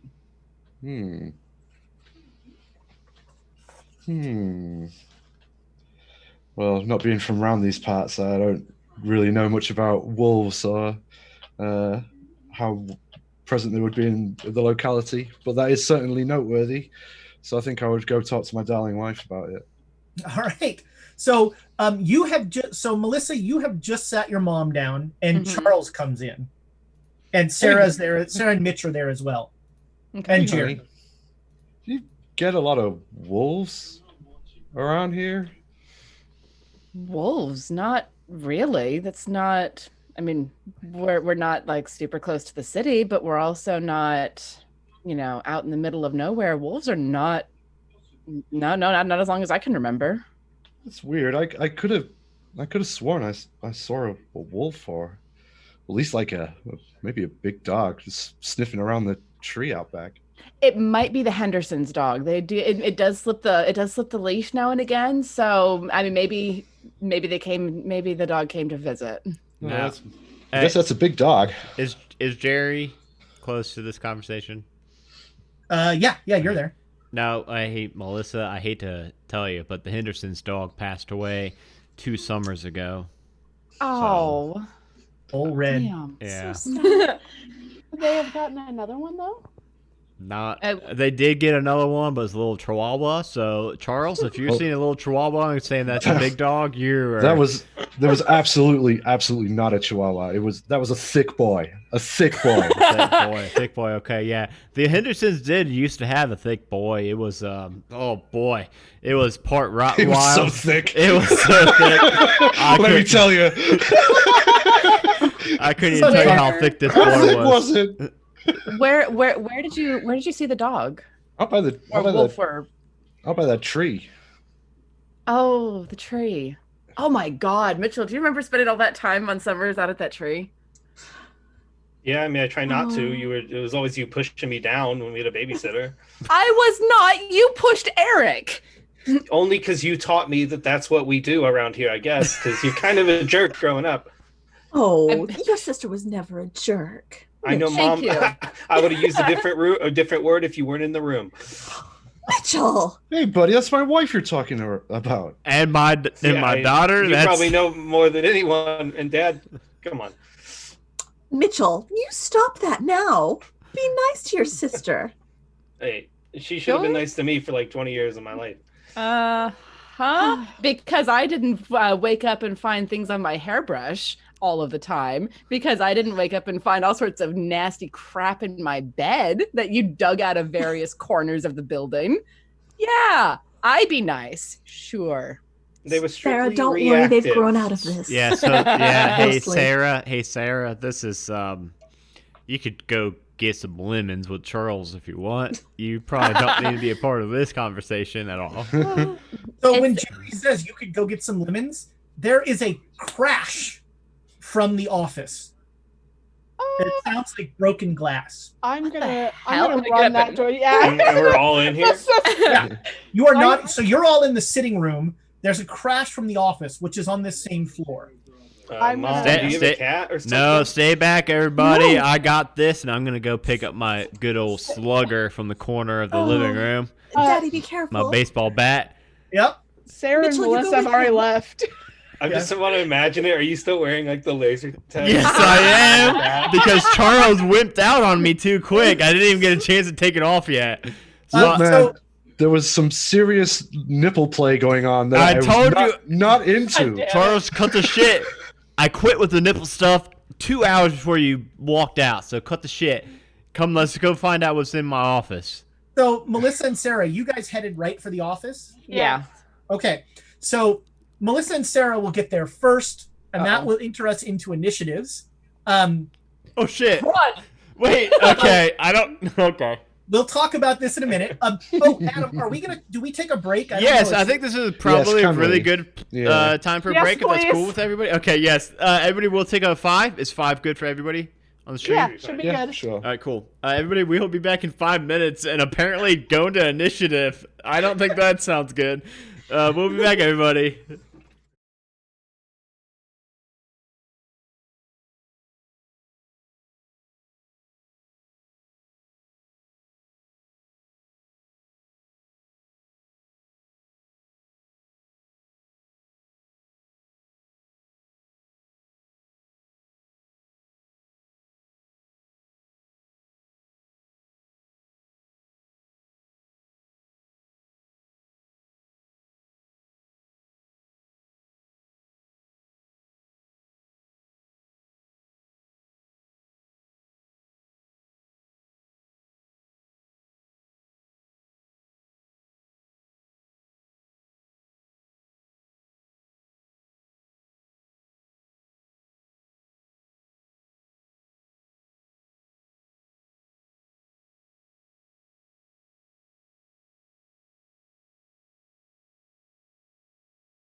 Hello, everybody. We are back.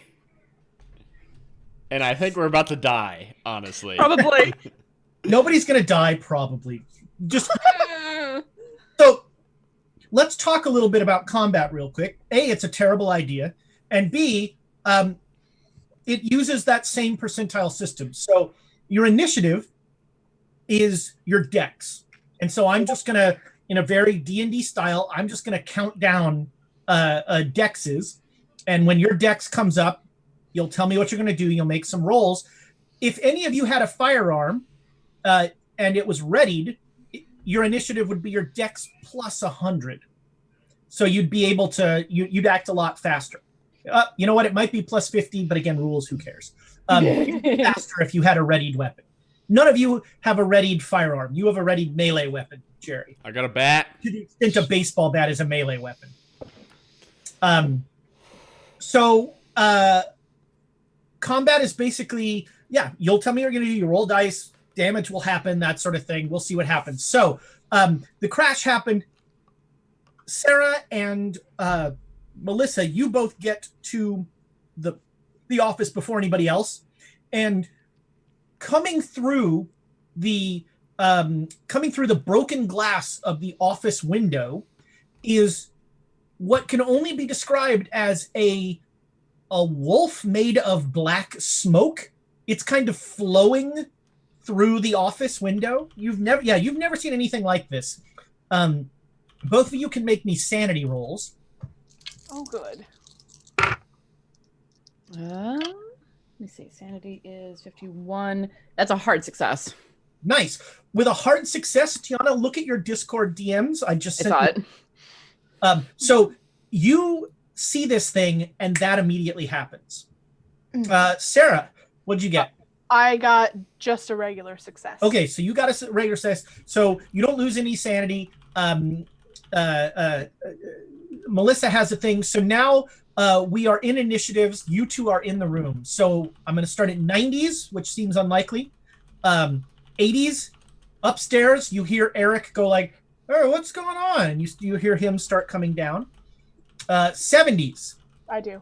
Okay, you are in the room. What would you like to do? We're at like the door of the room, right? Like, That's so right. we're looking in. Yep. I'm going to just quickly grab the doorknob and shut it.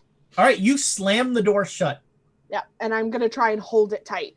Mhm. Okay, that is no problem. You slam the door shut. That was 70s, 60s. 62. 68. Oh, All right. Yeah, mine was 70 as well. Oh, 70. Charles. Sorry about that. Yeah, No. I just gonna run up the stairs. Like, All right, yeah. You Belly jelly. you start heading towards the office. You'll be there on your next initiative. Mitchell, 68. Yeah, I'd be like, Sarah, are you okay? And I'm like running up there. I'm like, what's going on? All right, yeah, you'll be Stopping at up the the door stairs. next time. 62, I think, is Melissa. Yes. I'm going to look around. Is there like a chair in the hallway anywhere nearby? Make a luck roll. My favorite kind. Oh, yeah. 28. There's a chair right there. Fantastic. I'm going to run over, grab it, and like, Sarah, move, and shove it under the door handle. Okay, make me a strength roll to see how well you wedge it in there. Oh, boy. 30. Yes. All right, so yeah, you wedge it in there pretty good under the handle. You feel like the door is contained. That was 60s, 50s. I am 50. I am also 50. Miriam, I think, is before you, right? I am 50. Oh, you're both. Wow, look at that. Look at that married couple. Yeah. All right, Miriam, you're going first this time, then Jerry. Well, I'm still in the sitting room wringing my hands, and Yes, I you heard the call crash. it, say, Melissa, Sarah, girls, get back here. Let Daddy and the boys take care of this. All right. I have no faith in their ability to take care of this. Jerry. I'm running up the stairs with my slugger, with my bat. All right, yeah, you've got Slugger all set, and you're at the door next time. So now, gentlemen, you are at the door. You see that the door has been wedged with a chair. Melissa has a chair that she's put under there to try and keep the door from getting wedged. On an 80, Miriam, Eric comes down the stairs and sees you. He's like, "Mom, what's going on?" There is something going on in the study, and there was a crash, and I don't know what's going on, but we need to We need to call the police or something. Okay. All right. I'll call the cops. Thank you.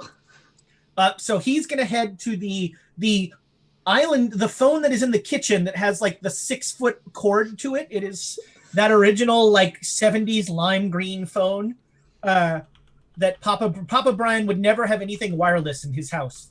Oh no. Of course. He would give you long talks about what that Wi-Fi crap will do to you. Good old granddad. So Eric heads towards the kitchen to call the police. That's an 80. Also on an 80, the door, like you see smoke coming under the door. So everybody except Miriam, you are in the hallway. Black smoke is coming under the door. And so that was 80s, 70s. That'd be me. Yeah. So first we have Sarah and then Charles. Okay. I'm going to take the like very heavy scarf that was given to me, and I'm going to start wedging it under the door cracks so that the smoke can't get out. I'll also grab anybody's like that I see. I'll just like grab it off their neck and keep shoving it in, like trying to make sure that the smoke doesn't come out. Perfect. Yeah, make me a dex roll. Okay, well that's pretty high. I should do well at this. You say that. I'm gonna push my luck. I love it. Yeah. What did you roll? All right, I rolled a 77 and I needed a 75. Oh, So- You so could close. spend luck. You could spend a couple points of luck for that. I have 96, so I'm going to spend luck for that. All right, so you instead of pushing, you can just spend the luck Oh, to make. that's what I meant. Okay. No, pushing the roll is. Don't do it if you don't have to. Okay, yeah. I was panicking. I'm sorry. It's okay. So yeah, you have no problem. You are just jamming stuff in there. You feel like you have sealed the bottom of the door. Charles, make me a sand roll on your initiative because yes, weird things just happened. Let me just check my card sheet real quick. Yep, made it. All right, not that weird apparently, but yes, that thing just happened to you. What's going on? And Jerry, make me a sand roll. Do it. Oh, I rolled an 84. Oh, What was the stat I was looking at? sanity. I don't. Nope. I got current sanity is 70. Oh. All right, so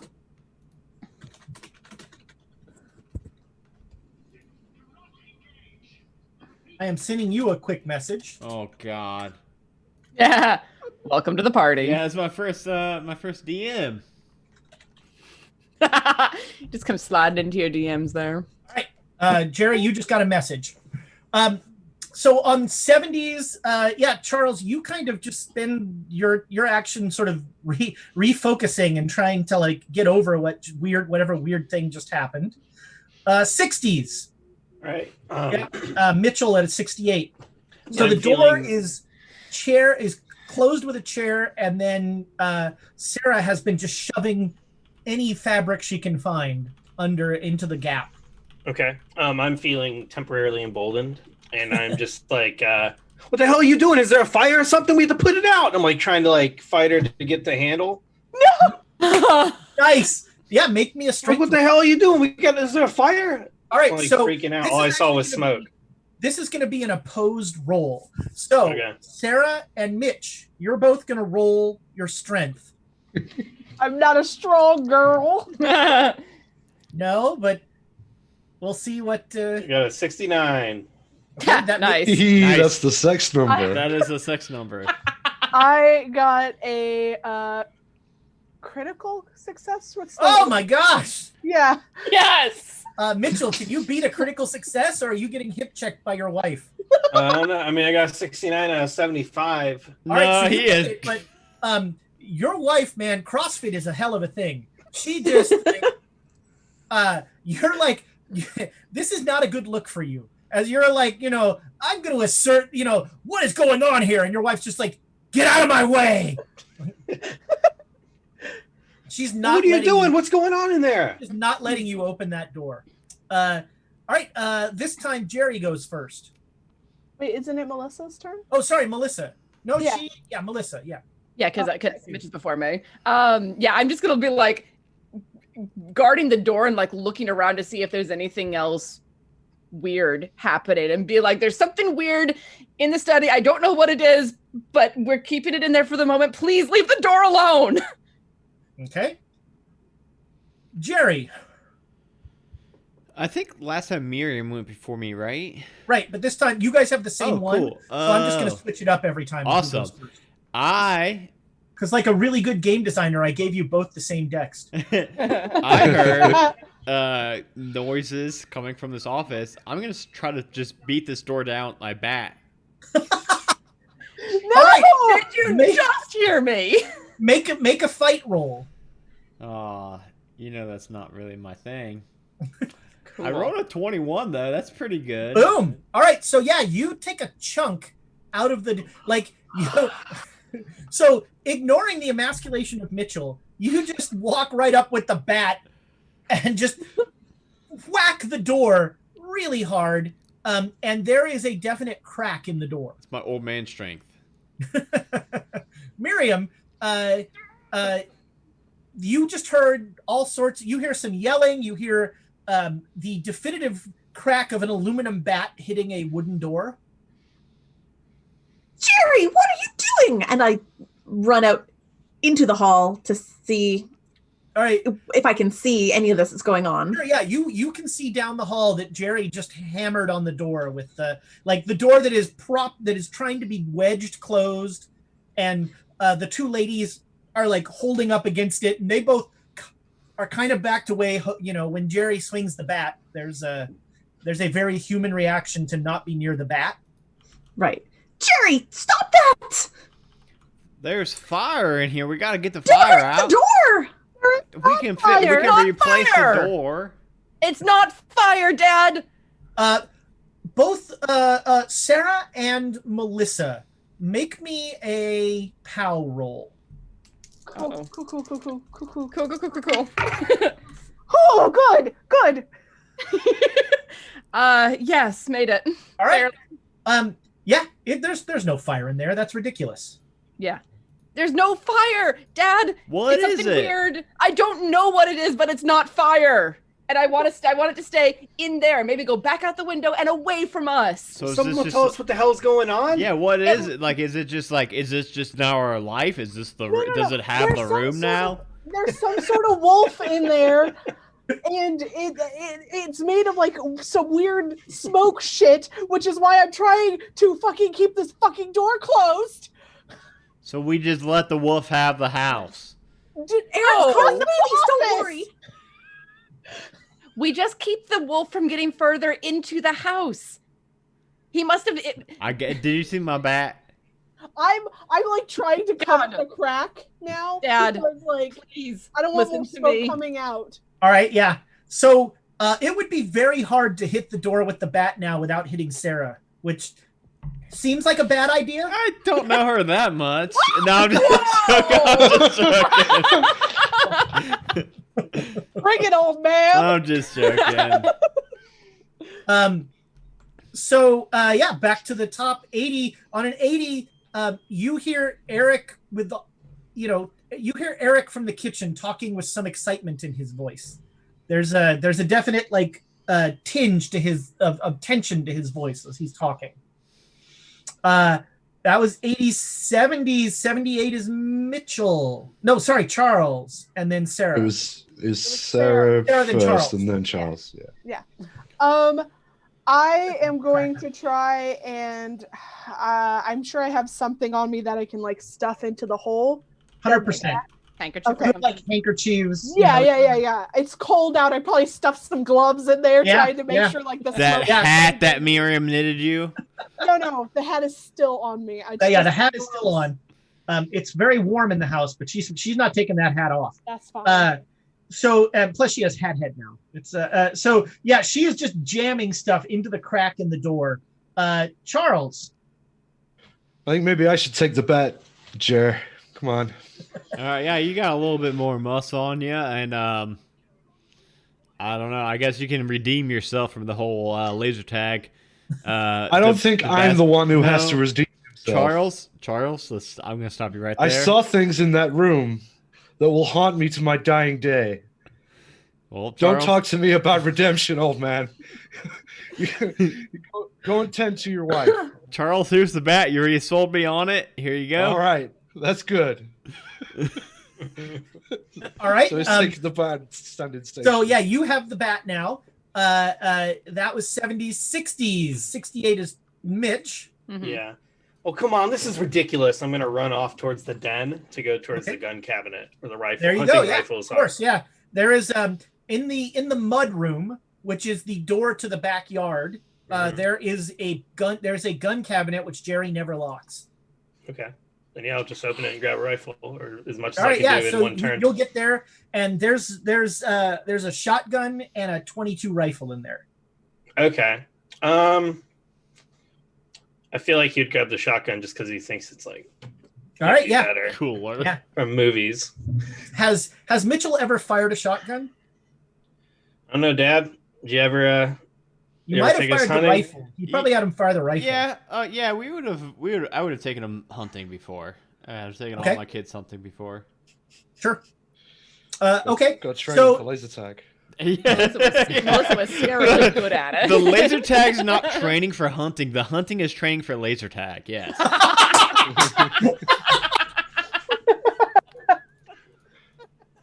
Nice. This run has included 100% more laser tag content than any other run. Yeah. Now Hey, with more laser tag. Ezra, you said I could have any room in this house I wanted. Of course, I'm gonna get a laser tag room. There we go. You know, Do you have the ones that make noise? Or like one hit, 3 life remaining. when the players give you something, you say yes and. So you will grab the shotgun into that. Melissa. Yeah.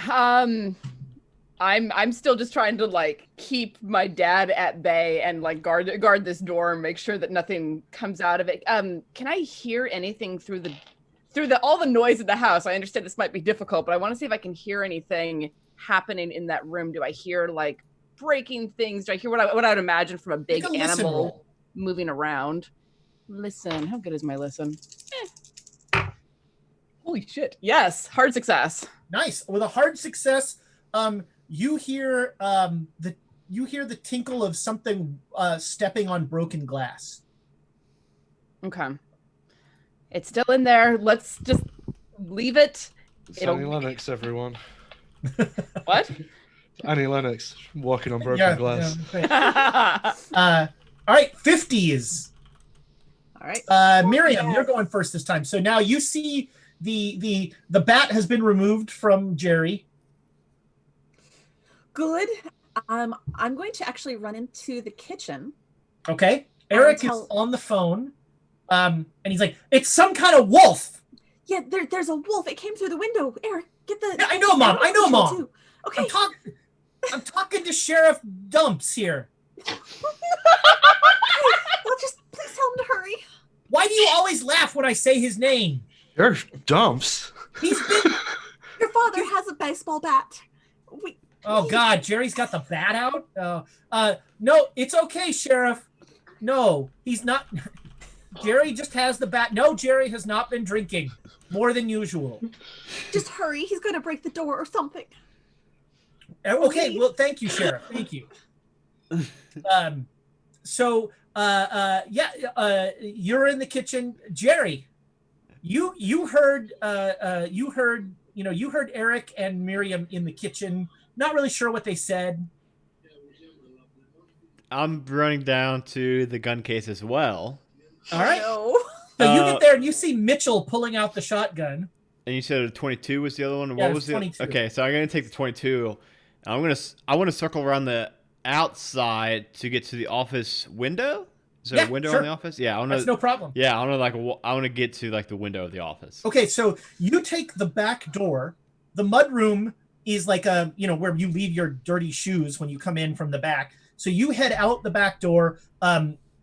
It's super cold outside. You're not really dressed for it, but you're used to this, so it's not that bad. So yeah, you will next round. You will be around the back of the thing.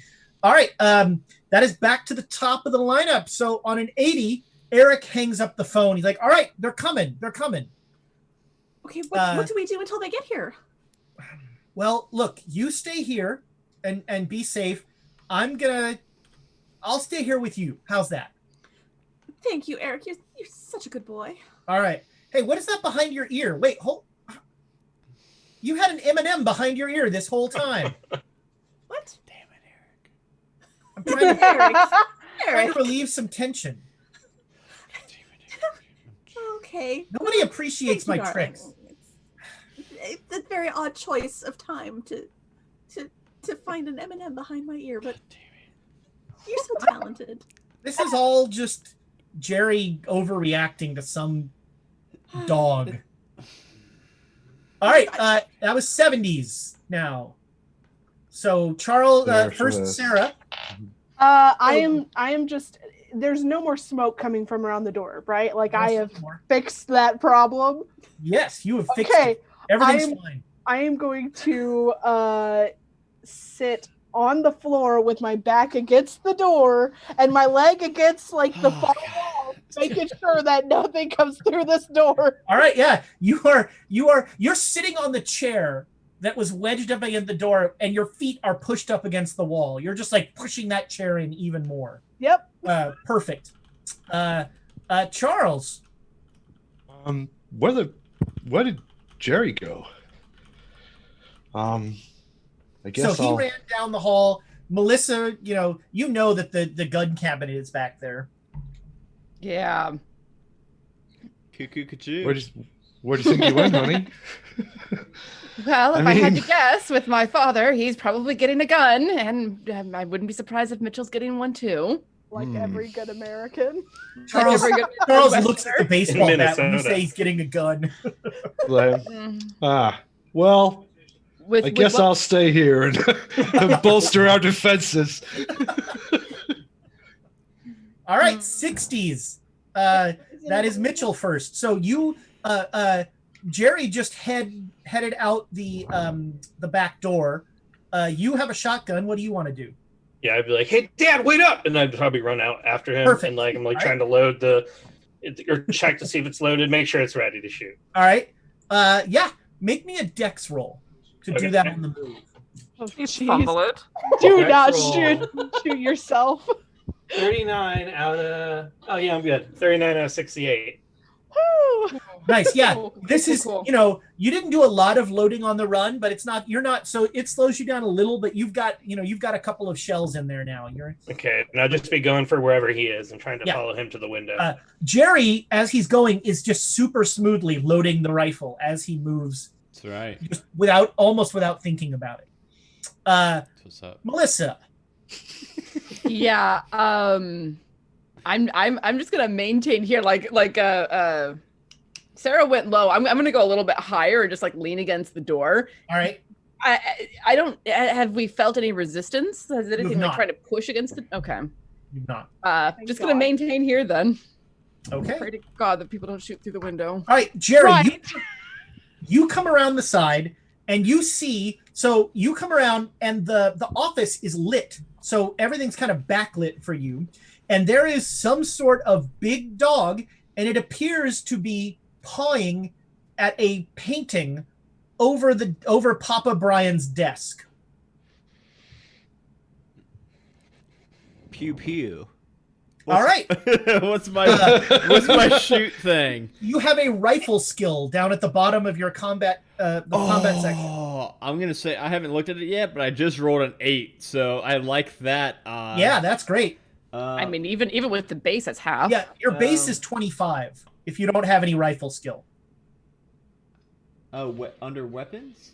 Yeah. It's under fighting. All I've got under weapons is unarmed. Yeah, so you have the base with rifle, but you rolled an odd 8. Yeah. So that is a hard success. So you line up and you shoot this thing, and so I use a little different system than normal Call of Cthulhu. Regular success, you roll damage. A hard success, you do max damage. Critical success, you do double damage. So you do max damage, which for a rifle, for a 22, is a D10 plus 4. So you do 14 points of damage to this thing. A 22 does a D10? I am using the wrong weapons. Well, this is modern. It's yeah. So you shoot this thing, and like smoke kind of like splatters like blood, but also like smoke, and it is definitely non-corporeal. Like the bullet kind of cuts through it. Everybody on the other side, you definitely hear "pakack," like one bullet shot. There it is. That was 50s. That is the end of the round. Miriam. Yeah, Oh, Miriam, I'm so sorry. Miriam hears that and You hear the shot. screams. Okay, there is a scream, and Eric is like realizing he has very little frame of. He's like the only one here who has no frame of reference with his mom, and he's like, the trick didn't work. Everything's fine, Mom. Everything's fine. Just calm down, Mom. Shut! Your father is going to kill someone.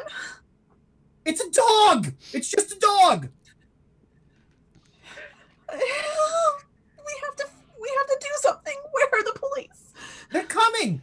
They're miles away, Mom. It's too far. They're coming. All right, back to the top of the lineup. On an 80, Eric's gonna like keep trying to frenetically calm you down, which helps no one. And then Sarah. So a shot rang out. Yeah. I think I have fallen out of the chair now and am just like on the ground, like, who's shooting now? Welcome to the family. Yeah. So Sarah is no longer trying to hold the door closed. She's like hoping that the chair is between her and whatever is shooting, and having a questioning some of her choices. Charles, you heard a gun. That might be the first gunshot you've ever heard in your life, Charles. Charles just goes, "Gun!" and like dives on Melissa. All right, nice. Cover her and shield her. I dodge! Can I please dodge? So, I'll cover you, honey. From the Midwest, I shot guns! Melissa, are you trying to resist Charles' attempt to? Yes. All right, make me a dodge roll. Damn it. Okay. Land on Sarah. Made it. Barely. All right. So, in continuing a theme of feckless men, Charles goes, "Gun!" drops the baseball bat and like tries to like tackle you to the ground to put himself on top of you. You just step out to the side, and Charles goes down on the ground, just like laying there with his palms on the ground. Oh God! All right, Mitchell. So I run up beside him. Did I see him shoot it? Did I see how it affected it? Okay. I'll be like, "What the hell is that thing? Hey, Smokey boy!" And I'll like run up as close. All right, so you actually run up like into the broken window. Basically. Yeah, like up right onto up it as close as I can. So you are going to get a bonus die on this roll. What that means is you're going to roll 2 of the percentile dice, 2 tens dice, and you're going to keep the better of the 2. Okay. So I roll rolled the 10 die twice and keep the better one. The ones die you're just gonna have whatever you roll. Okay. So for I instance, see what you mean. Yeah. All right. The first one's a 20, and the second one is a 00. Okay, well, you're very happy that you have that 20 there to hide that. So you run up and double zero, but what was the ones? Well, I didn't roll 20. the ones He got yet. a 2-0. He got a 2-0 and then 100, and he's taken the 20 very wisely. So yeah, and then a 3, so 23. Well, but Okay, it would be an 03. Oh, Because, that's right, because it was an double 03, yeah. zero.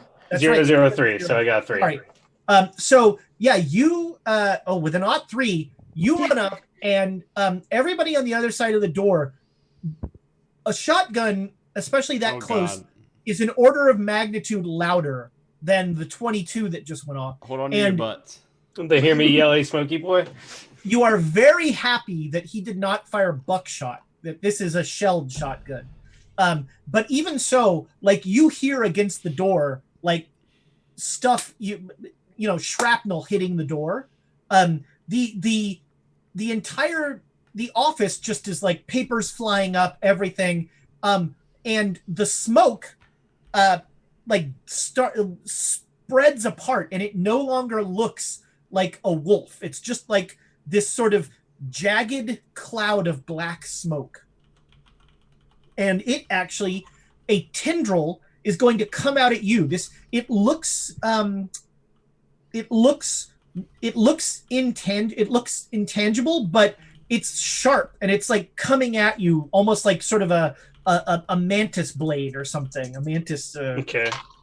And it will miss, but it passes right through the glass of the window next to you. So again, there's a weird, like, it doesn't seem physical, but then you didn't want to get hit by it because you're not sure about that.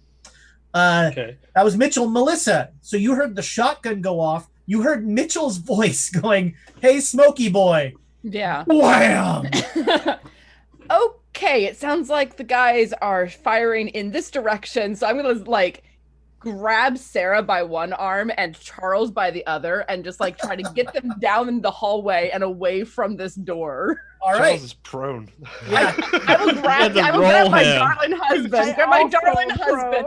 Grab both of you by the scruff and just like drag you if I have to. Capit Melissa burns takes on the the heels of extra his hands. Like, Melissa takes the extra time to like scoop Charles up. You've got to help me out here, you two. We're getting in the way. All right. nothing too good, honey. You did real good, sweetheart. Nice. Let's see. Who should? Let's say that Sarah, you should make another POW roll. Cool beans. This can't go wrong. Never. Well, it did. It was a 95. Oh no! Use your Uh-oh, luck or it's push awful. it or something. That was almost a crit fail. Yeah. I'm not going to use a lot because I would need to drop it by like 45. All right. So I'm just going to take what happens. All right. So here's what happens. I just sent you another DM, but Oh, this is God. not a momentary flash. Like, Sarah's not there. Like, as you go to pull her, like, her eyes are just like distant, looking at something else. Man. Okay. Can I like take her by the hand and pull her? Will she move or is she just frozen? She is not moving. In fact, her muscles are all tense. My strength is not great.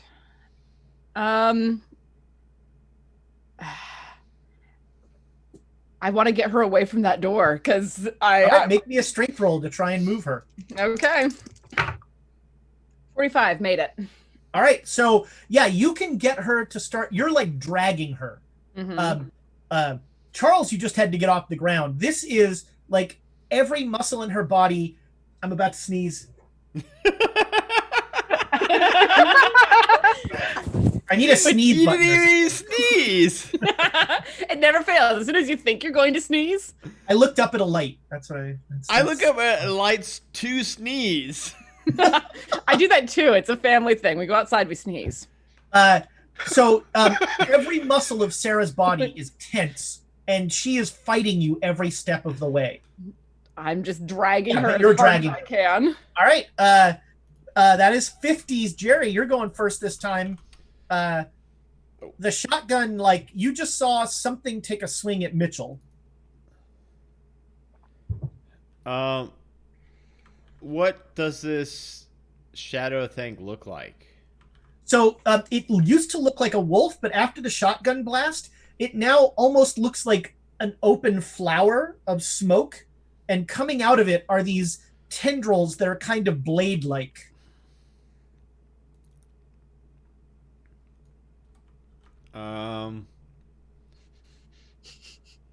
I guess I'll try to shoot it again.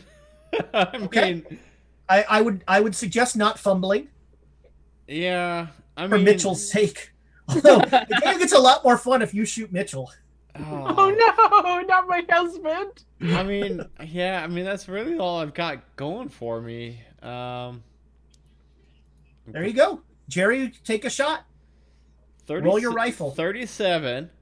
All right, so you don't hit, but you don't put Mitchell in any danger. Yeah, my firearms I think is 25%. Yeah. Yeah, your base rifle's 25. So there's another like sound of one bullet, and you are Mitchell. Make me a POW roll. Okay. 21, and that's a success. Well, that's a hard success. All right. You have another momentary vision. Okay. But unlike Sarah, this is just a bam, very fast thing.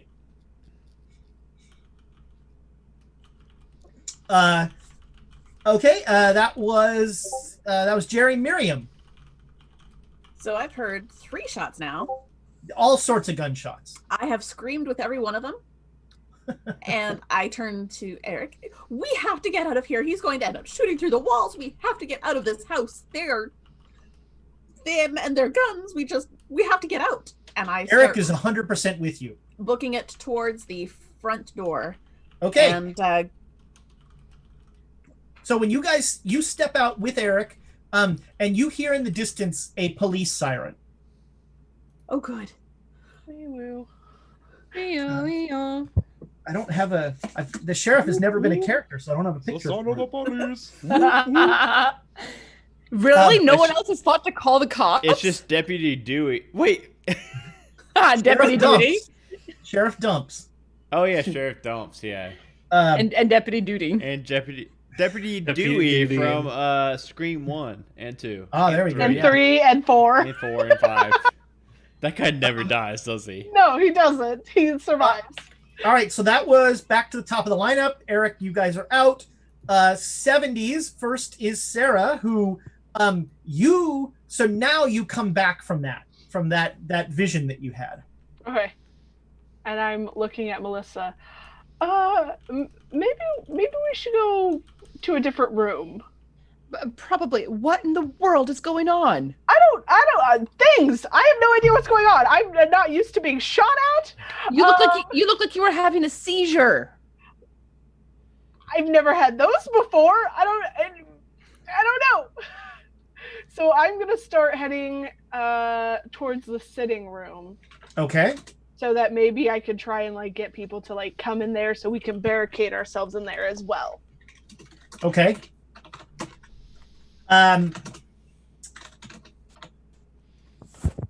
Jerry, make me a POW roll. Oh no. I rolled a 57. My power? Yeah, Um, it's a stat, so it's up at the top. what's up at the top? Okay, power It's the one that 70. says power. 70. All right, so you're I good. beat it. So I just sent you another thing that again is momentary. It's not Oh, like man. taking you over. Oh no. Okay. That was Sarah Charles. Charles is just like he's abandoned the bat on the floor after taking a nosedive. He's like holding his nose where he's hit it on the floor. He's like, "Come on, let's go!" All right, yeah. You follow Sarah into the sitting room. So you're back downstairs in the sort of the ground floor area. That is 70, 60, 68 is Mitchell. You've got one more. You got one more chamber in the shotgun. So when the thing went at me, I'm like, "Yeah, what the hell is that?" And then my dad shoots over my shoulder, and I go to grab my gun, and suddenly I put my hand on my chest, and I like collapse for a second, and I just feel this rush of confusion. I don't know what it is. It's like overwhelming. Does that take up my whole turn? Just kind of Yeah, sure. That's a great yeah. So Jerry, you see Mitchell like clutch his chest suddenly and fall down. We'll get to you in a second, but first we go to Melissa. Yeah, I'm helping Sarah and Charles get into the sitting room, checking Perfect. around to see if anyone else is nearby. I don't know where my mom and Eric are, but I don't. Tell the front. You can feel the front door is open because Okay, of the cold wind that's coming in. Okay, so I suspect that they're outside, which means they're not in the line of fire. That's fine. I'm going to close the sitting room door and, push something up against it to barricade it. Perfect. All right, Jerry, what are you doing? You just saw your son fall.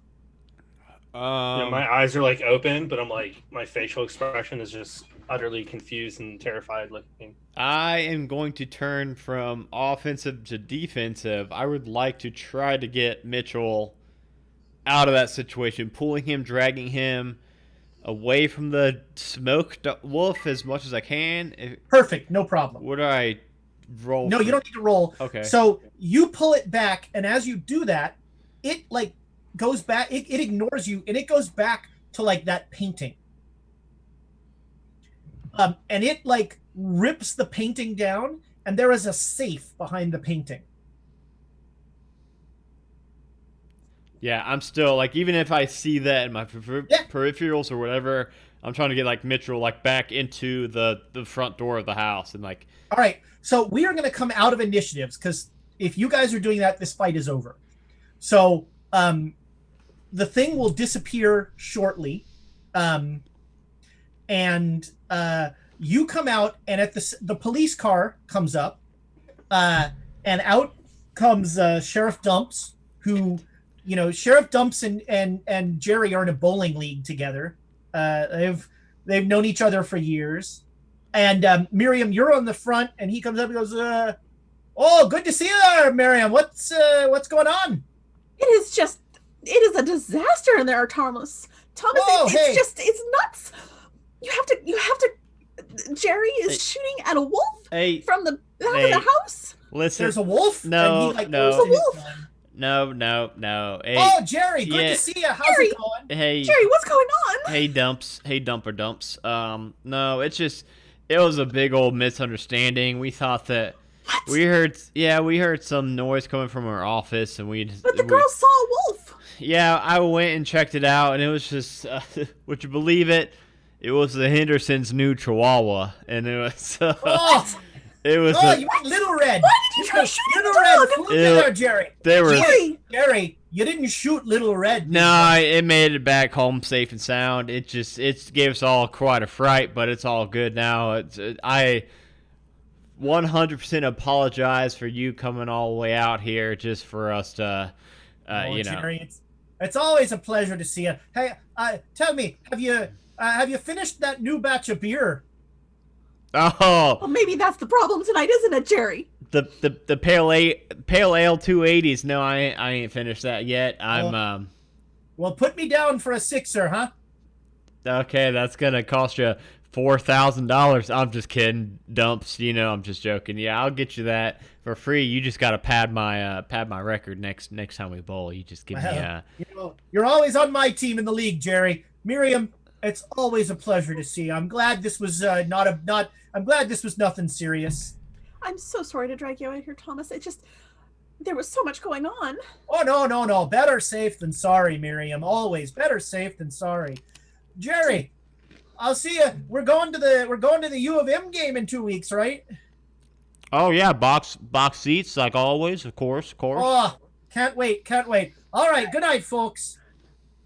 Good night. See you, Dumps. He drives off. None the worse for wear. Mitchell, you have come around now. Okay. After all that, and so you're all sort of, when you heard the police, everybody sort of came out, and then you watched Jerry just small town his way out of this.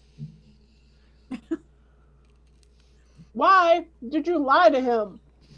And why did he believe that crap? And where the hell's that fucking ghost wolf thing, Dad? What the hell happened? What are you talking about a ghost wolf thing? I thought it was the Henderson's new dog.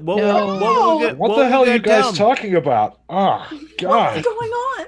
Can I look at Charles's nose and like try and help him and make sure it's Yeah. not broken? Yeah, I hey, mean, Melissa, I when you am go to- married to a doctor, but I was gonna when say. you go to do that, Melissa's like, "Pardon me." Excuse me. Pardon me. I'm sorry. hey, while she checks up on Charles, hey, everybody, what were we going to tell the sheriff? That there was a smoke wolf attack in our office?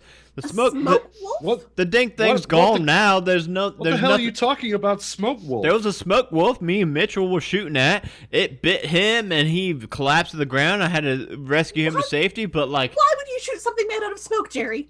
It was a smoke wolf, It- Mom. It was a fucking smoke don't- wolf. I listen go to over to- listen Have to you your ever son. been to a campfire? I go over to Mitch and be like, "Are you okay?"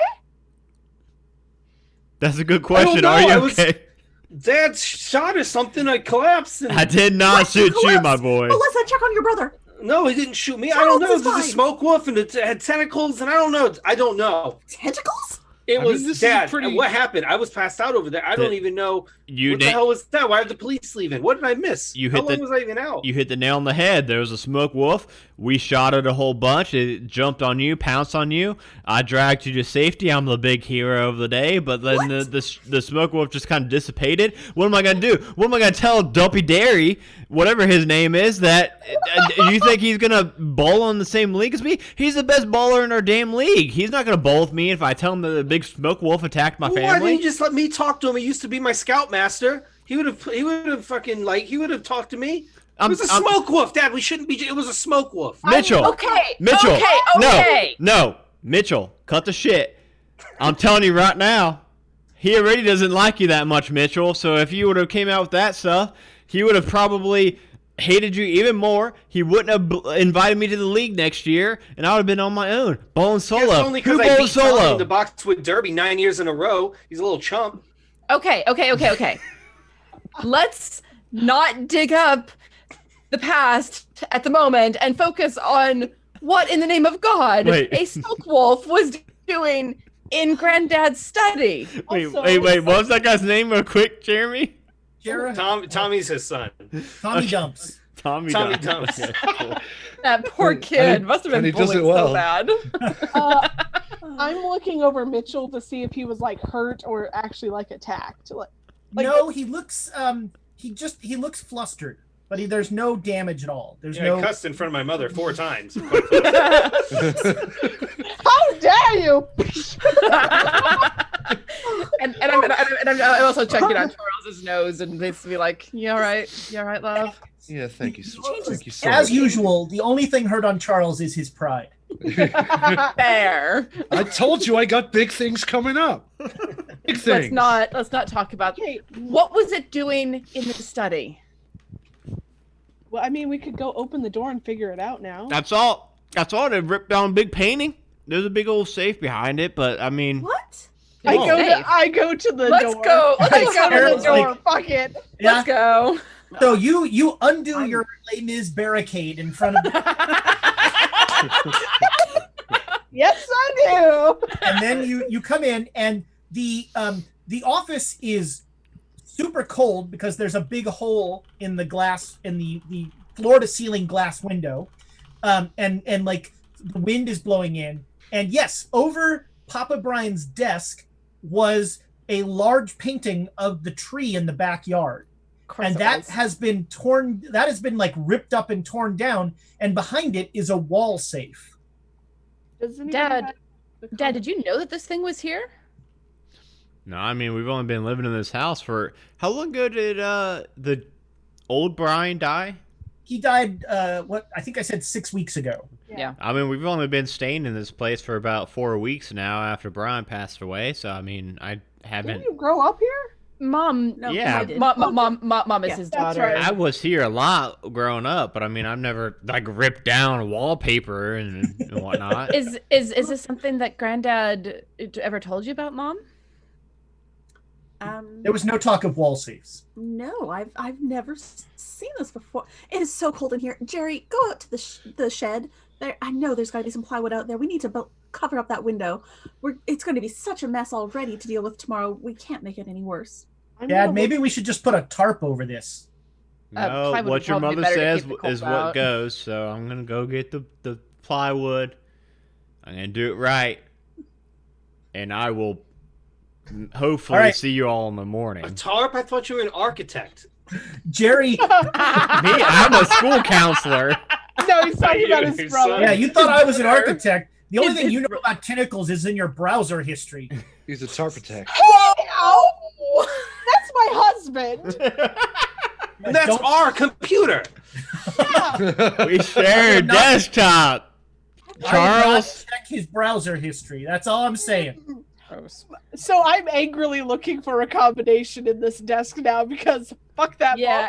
Yeah, I want to like kneel up on the desk and see if I can get a look at the safe and see if is it like electric, is it a spin It's thing? an almost stereotypically movie wall safe. There is there's a spin combination thing, and then there's one turn for the door. So Jerry, you go off on your own to go get plywood. Yeah, apparently. Thanks, Miriam.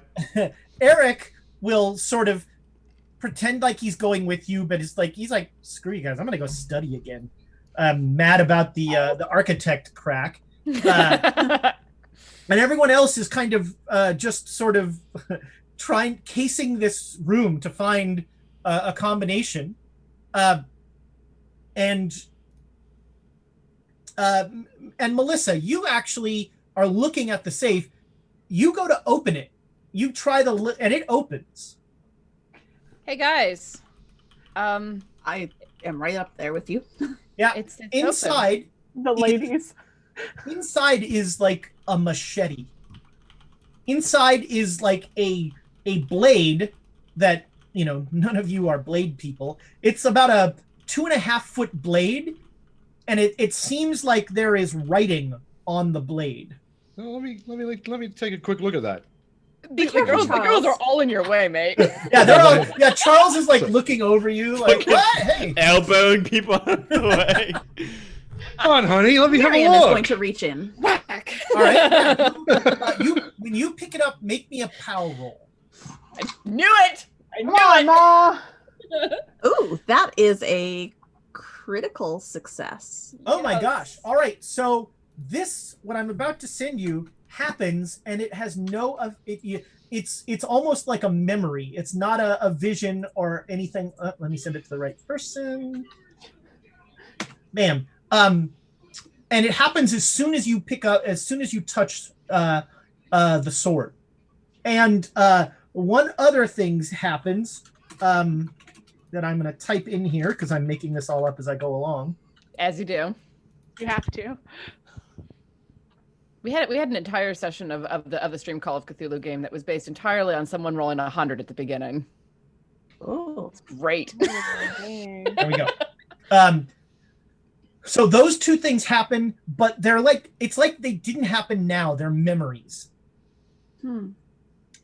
So you don't there's no freezing, there's no physical reaction, but as soon as you touch the knife, those two things happen. Can I see the writing when it's in her hand? Sure, make me an education roll. So education is another one of your stats. Yeah, it's up at the top. Can I make that roll as well since I can see it as well? Sure.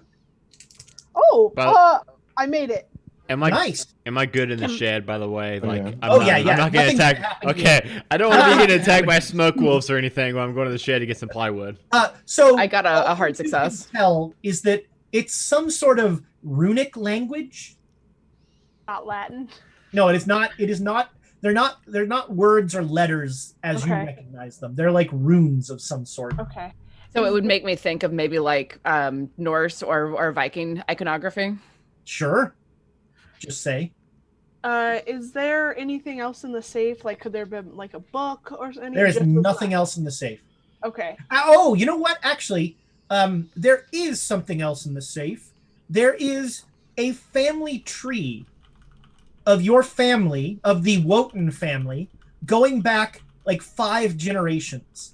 I'm gonna pull that out and take a look at it. And like there is a connection, like Jerry is sorry, not Jerry. Papa Brian was like connecting lines and making notes and that sort of thing. Okay. I'm gonna like look it over and see like if I can learn anything about the family. You learn that make a gosh, you know what? Make a library use roll. Oh, good. I think I'm. Where is that? I think I'm good at that. Yeah. Yeah. The skills are all alphabetical, so you. Yeah. Yeah, I succeeded. All right.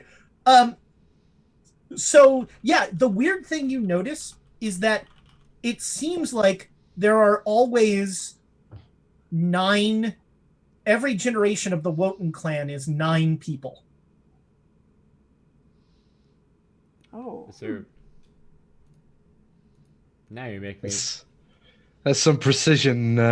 Yeah. Oh, there's 9 right now. Yeah. Some precision grinding right there, you know. So the doorbell rings, and Brian actually just lets himself in, and you hear Brian going like, "Hello." It's B-Ride. We're back here. Oh, Uncle Brian. All right. Brian and Kelly both come back here, and Brian just immediately goes like, "What the hell are you guys doing to Dad's house?" Oh, Brian, you missed. There was such a. It was a dog, a wolf. Something All right, got in through the window. That's nice, Miriam. Where's Jerry?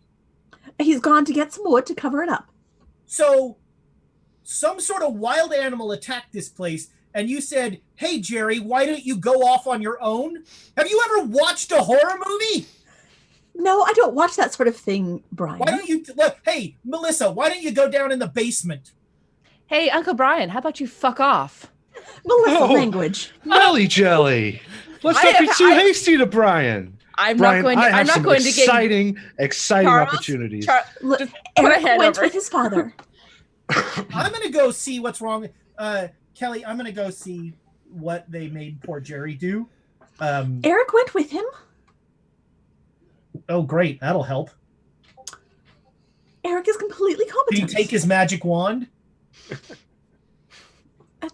Look, just because he enjoys some parlor tricks, there's nothing wrong with that. All right, Kelly, we're here for an hour. Then we're going back to the hotel. I'm gonna go see what's going on. Oh. This family. Ugh, and Brian will walk off. Can't be bothered to be here Magic for any wand. amount of time. What a guy. Magic wand. Is mortified behind him and is. Oh, I'm sorry. I'm so sorry. Okay, Kelly. You know how he Brian gets. can be. Yeah. It's clear. Like some of you have never met Kelly. Some of you haven't seen Kelly in years. Miriam and Kelly are that like we were friends in high school. Let's drink white wine together kind of type. They are fine. So Brian will come out, Jerry, and he'll give you a hand as you sort of put some plywood up and get it in there. And then it's pretty unless anybody wants to do something, we're gonna end the night, and you're gonna have a hopefully fitful, a somewhat fitful night of sleep as things go on. So Brian and Kelly go back to their hotel. They will be back in the morning for the reading of the will. Everybody else, if anybody wants to do something at night, let me know. Otherwise, we're going to zoom ahead to the morning. What happened with the machete? Apparently, Miriam is carrying it around. Yes, Okay. well, I'm going to take care of it. All right. I'm keeping the family tree. Well, Charles will be keeping a very close eye on Miriam and what she does with the machete. Yeah, me too. Am I sleeping next to her while she's wielding a machete? Wait, Miriam, are Yeah, you she's into the other room. Oh yeah, she's in the second Two bedroom. bedrooms. Yes. But tonight, would you not sleep next to your wife? After Well, that? I would walk into sleeping with Miriam in our shared bedroom, see that she's wielding a goddamn machete, and be like, all right, I'm going to dip into my other bedroom real quick. Jerry, I just sent you a message real Jerry. quick. Yeah, Miriam, you are you gonna like carry this thing around with you everywhere? Well, I think that it's probably safer if it were locked up, but since I don't know the combination to the safe, I don't want to just leave it there out in the open. Let's. No, I'm going to put it up in my room. I'm going to lock it in the box under the bed there. Okay.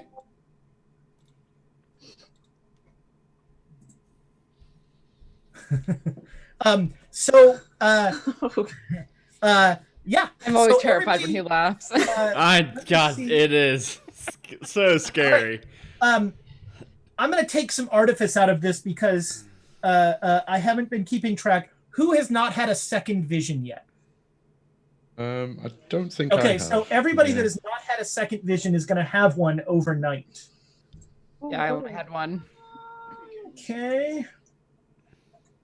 And sorry, people at home, that you can't see what the visions are, but like I said, I made this as a con game, so Yeah. It ramps the tension up because all of us are like, What do you do during the con games? Do you like pass out like a handwritten? I have notes. Yeah, I have every character has an envelope, and I'll say Tina, open your first envelope. Oh, cool. I will be right back. Okay. Okay. Has anybody else not had their second vision? Me. Okay. Oh, that's a fun one. What? Hey, Ezra, I really want to go to a convention with you now. What conventions do you tend to head to when they're not canceled? Yeah, well, so mainly local. I do a lot of the local, like we have a big con, DundraCon, and then Big Bad Con here in the Bay Area. I theoretically am going to Gen Con this year. If it's But, yeah. Hey, but- guess what? I'm going to get in there too. There you go. It's only like 1 hour away from me. I am becoming less and less sure that there will be a Gen Con this year. Yeah, Yeah. on August is kind of kind of pushing it.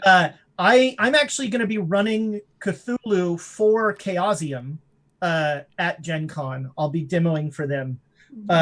It's a surprisingly good. They're like, sell the game scenario this year is surprisingly good. I enjoyed it. Okay, so all of you have a fitful night of sleep. I currently get 2 visions in the middle of the night. Great. Oh, sorry. Oh, darn it! Did I send the wrong thing? I did. We just had double visions. I'll pretend that second one didn't happen. Ignore then. that last one. Oh God, what was it? I'm dying. I'll never tell. Oh man. So Miriam, about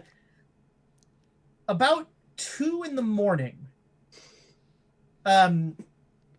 So Jerry, you're not sleeping in the room with Miriam this time. You're in your second bedroom, No, she's got a goddamn machete. It's under the bed. You can't. and you don't see want it. to. Okay, it's under the bed. Okay, if it's under the bed, I will sleep in the shed. I thought she was like gonna be like sleeping with it. I do not. Okay. want No. That Um, would be irresponsible, Jerry. Well, She darling. said wild eye with a machete. Yeah, exactly. That was. That would be irresponsible, Jerry. Yeah. Just shouting it. That would be very irresponsible, Jerry. Let's see, Melissa. There's a knock on your door about 1 a.m.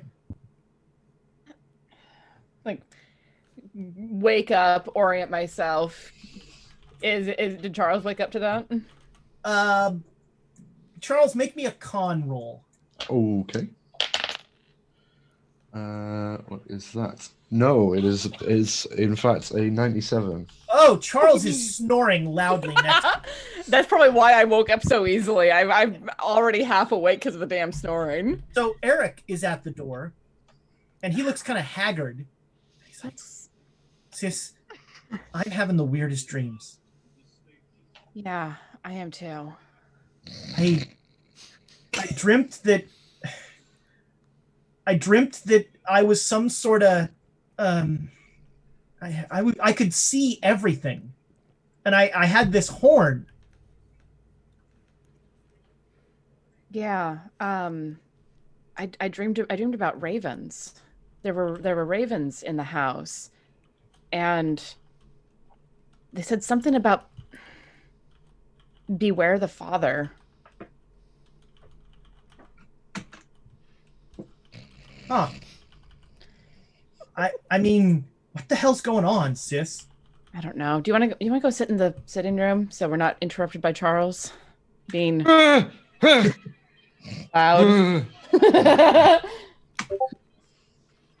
The spiders. Step out, close the door behind us. Okay. Adam, I just sent you another message there. So yeah, he'll be like, it felt so real. No, it did. It felt like a memory, not a dream.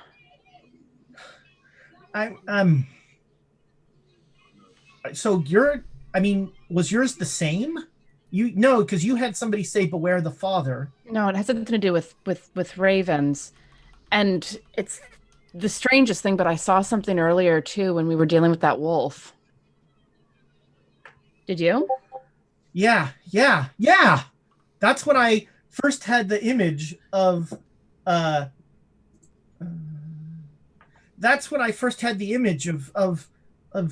being that guy in armor. I was like wearing all this armor and I could see miles away. I didn't have that. I couldn't see actually very well. I had like a patch over my eye.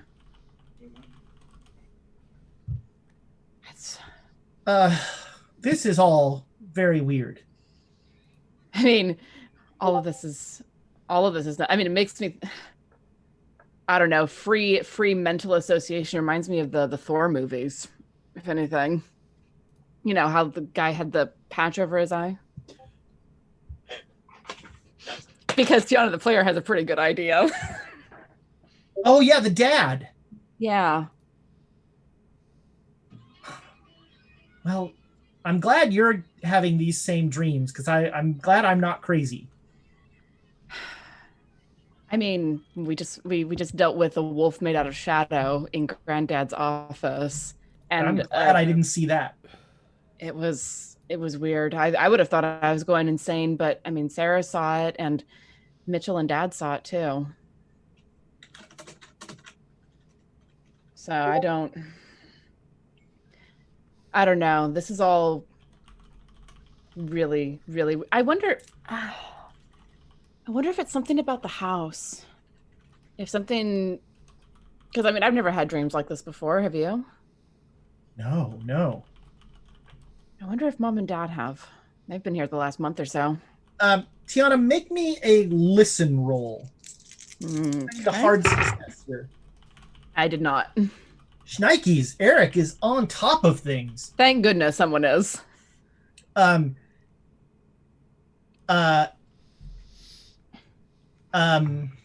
Eric is like, Eric's like, hey, did you hear something? No, what did you hear? And at that point, you see coming from the master bedroom, Jerry wearing like a ridiculous University of Minnesota, like one of those like nightshirt, basically. Dad? Yeah, I heard you're all talking out here. What's all this nonsense going on? Just talking about stuff. You know, I'm a You very okay? light sleeper. Yeah, I'm just saying I'm like a light sleeper, so like it's just, you know, hard to catch my Z's while people are talking out here. Jerry, are you having weird dreams? No, I was actually having dreams. I was goalie for the Golden Gophers, and I just made the game-winning save. Everybody loved me. It was quite a good dream, and then I heard a whole bunch of talking out here. Woke me up from my slumber. I'm gonna go to bed. This is I don't want to deal with this. Yeah, fair. Eric goes back to his room, the smallest room in the house. Of course it is. The only single one. It makes sense. I mean, it really does, though. Um, Dad, are you okay? Well, yeah, I'd be okay if I could get back to my Golden Gophers. Yeah. Okay. Love you, sweetheart. Love you, Dad. You can go on back to bed. I'll be quiet. Okay. I'm actually going to stay in the sitting room for a bit. Just All right, think. no problem. Thank you so much. You take it down from like an 8 to like a 2. Dad, you have elf ears or something. I know. We were talking very quietly. I'm just saying, take it from an 8 to a 2. Go to bed.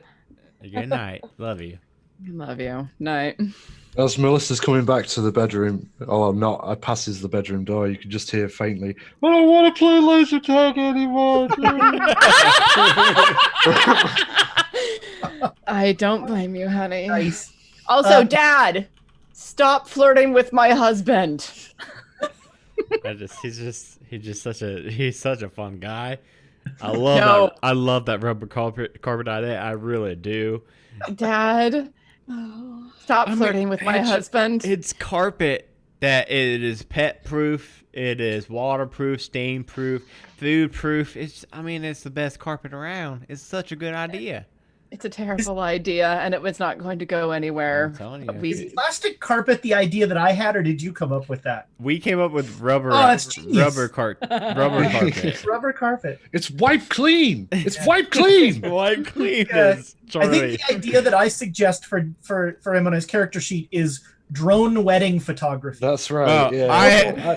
I came up with rubber carpet. Okay. Rubber to carpet me. is so much better. Rubber Carpet is hilarious. It came to me, and I just had to come up with something, and I just kind of looked around, and I don't know why I came up with rubber carpet. It was a perfectly timed. They wipe clean, Jerry. The rest of the night will pass. Yeah, I go back to bed eventually. Yeah. And morning dawns. Miriam is up early. Melissa's probably up early too, making coffee, getting breakfast ready. Mr. Slepner will be here about 10. Okay, so it's like 8 in the morning, something like that, and Melissa and Mom and I are the only ones in the kitchen. Yeah. Mm. All right. While we're like making breakfast and stuff, we kind of look at her and be like, "Hey, Mom." Yes, darling. I have kind of a weird question. Yes. Have you been having any like weird dreams? Weird dreams. Mm-hmm.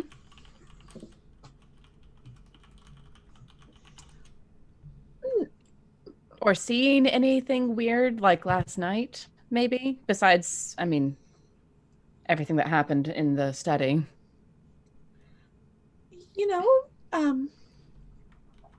What makes you ask?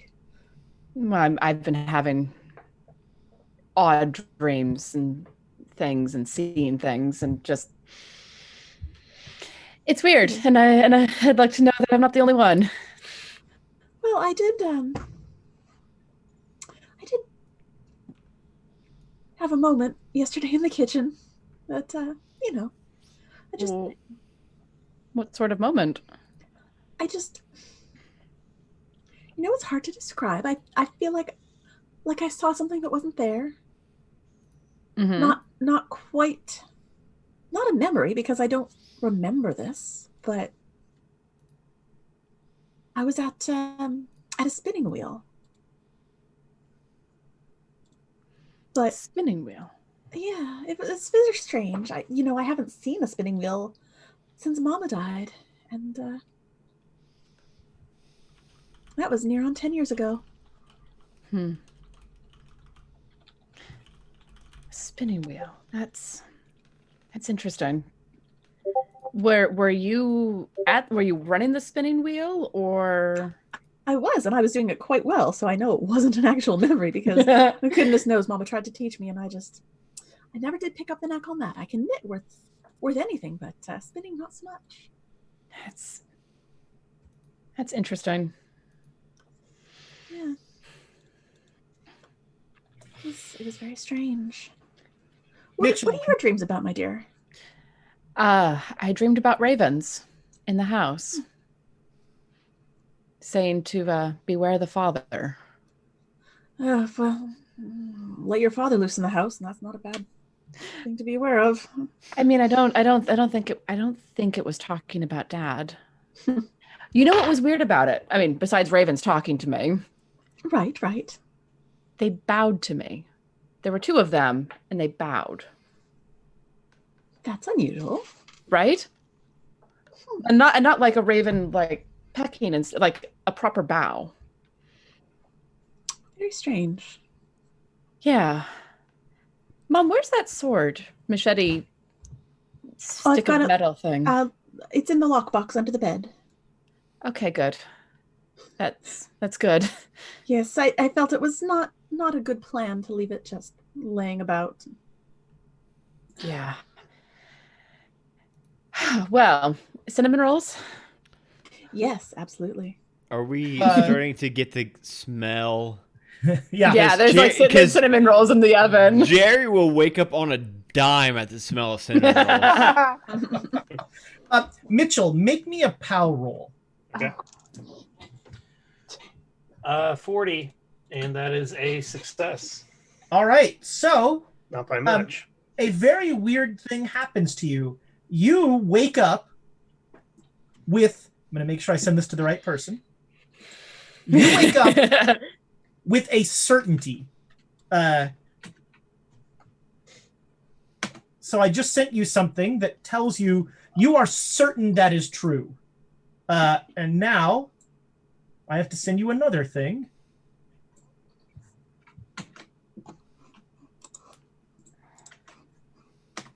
There you go. While you read all that, you're getting ready for breakfast. Sarah, make me a spot hidden roll. Actually, I'm gonna make me a. You can choose either spot hidden or psychology. Psychology. So, they'll give you kind of different information. One is going to be like notice physical things. Another is going to be like noticing emotional things. Okay. And you can choose which one. My spot hidden is better, so I think I'm going to go with that one. Okay. That is a critical success. Oh my gosh! All right. I got a 2, so you see everything. So you've been awake for a little bit, getting ready. Mitchell wakes up, and you have never seen him so calm. So there's like it's not effusive enough to be happy, but there's just like a contentment to him that you've never seen before. And there's a like he's carrying himself different physically. Hey, babe. Yeah, I sit up and I just look at you and I have like this stoic look on my face. I like barely meet your eyes and I'm just kind of looking around the room, and then I just stand up. I feel like there's a lot that needs to be done. Yeah, I mean, there's a lot going on today, but are you okay? I've never felt so good in my whole life. In fact, I've never been as sure of myself as I am now. And I walk out of the room. All right, he's still in his pajamas. I follow him, going, "What are you so sure about?" I'm like walking steadily down the stairs. Is this like it's like while they're cooking and stuff? Yeah. Like everyone else is up? Yeah. Yeah. So they're in the kitchen. You see Jerry Jerry walks, but you walk by Jerry.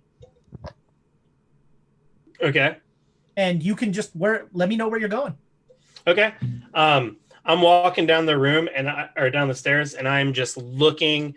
I'm like peering around. I think I would first go towards the room where the smoke wolf thing was yesterday, and like immediately kind of go and like return to the scene of the crime type deal and like check out the room and see like if it's changed or anything since the night before. Okay.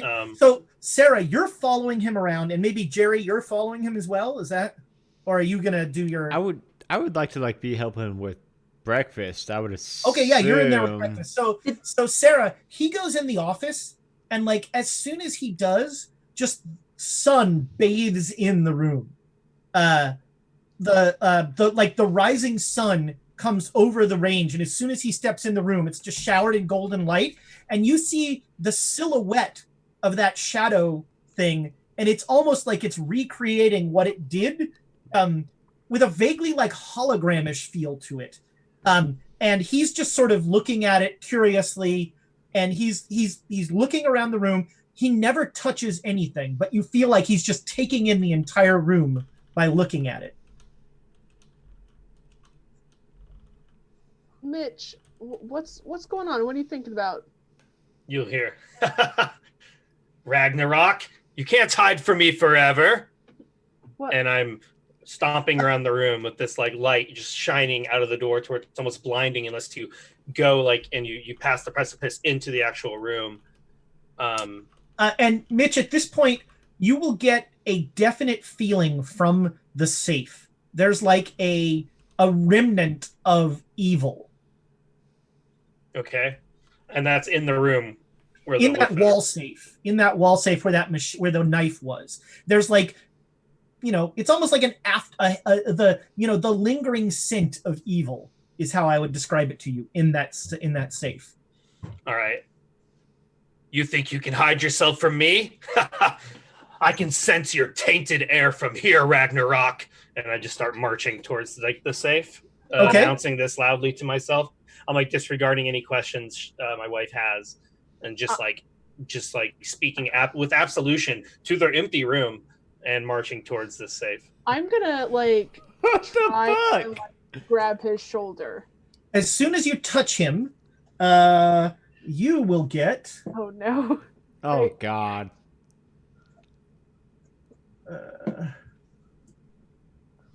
And I have to give you 2 things as well. Pardon Okay. me as I No, you're do fine. this and make sure I send it to the right person. Boy, this works a lot better with envelopes. Yeah.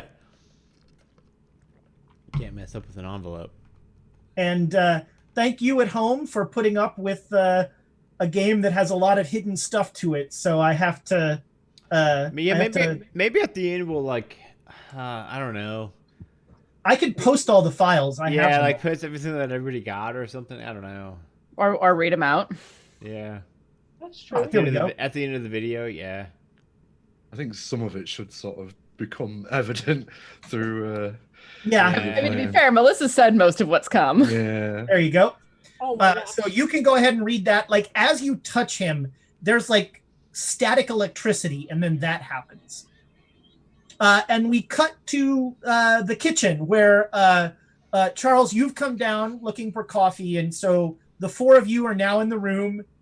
Eric is also down eating 3 cinnamon rolls.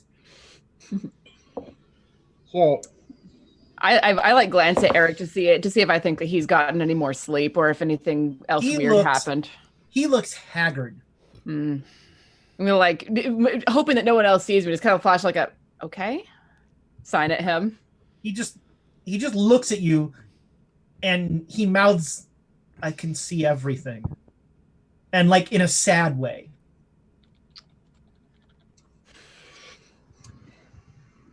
you been taking anything you shouldn't have been?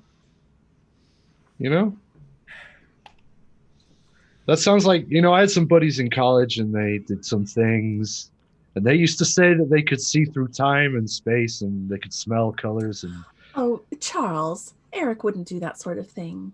well, maybe some bad influences got to him or something. Colors don't smell. Okay. No, that makes sense. That's true. I can see colors you can't imagine. Okay, Okay, yeah, that well, yeah. definitely sounds Alright. like ayahuasca. I'm gonna hand Charles a plate and be like, just Okay. let know- him be. Let him be. I think- Everybody in the kitchen, make a spot hidden roll. Oh, I'm in the kitchen. Yeah. 74. So Nope, no. that's a fail. No, Okay. Let me see. Mine's probably gonna be close. I've rolled a 45. Let me get my stat sheet up. Spot hidden. Mitchell, while we're doing that, when your wife touches you, you I know that pass. she knows as well. Okay. Okay, so hold on one sec. You two both made the spot hidden. So I did. you both see that Eric is just staring at Jerry. Eric. Oh my. Okay. Well, he's Just kinda- staring at you. Jerry, do you want any of these cinnamon rolls? You want an omelet? Not. What did I say? I said Jerry. I meant Eric. Eric, yeah. I'm Jerry. Eric, you want any cinnamon rolls? You want an omelet? No, I'm fine. Thank you. I can see where this is going. Cool. Thanks. Yeah. Love you too, bud. What is going, Eric? I'm gonna go sit next to him and just like very quietly. What do you see? Do you touch him? Yes. All right, make a power roll. What? The player knew. The Who player are you knows touching? that's a Are you touching terrible idea. Eric? Yeah, I'm touching my little brother. Putting a hand on his shoulder and being like, "What's going on? What you seeing?" Failed. All right, so you touch him, and this is not like this is a fun memory. This is pain. Like you are an electric shock shoots through you. You pass out, and as you pass out, you know this, and you know. Really, I should have done this and not as a PDF. That would have been.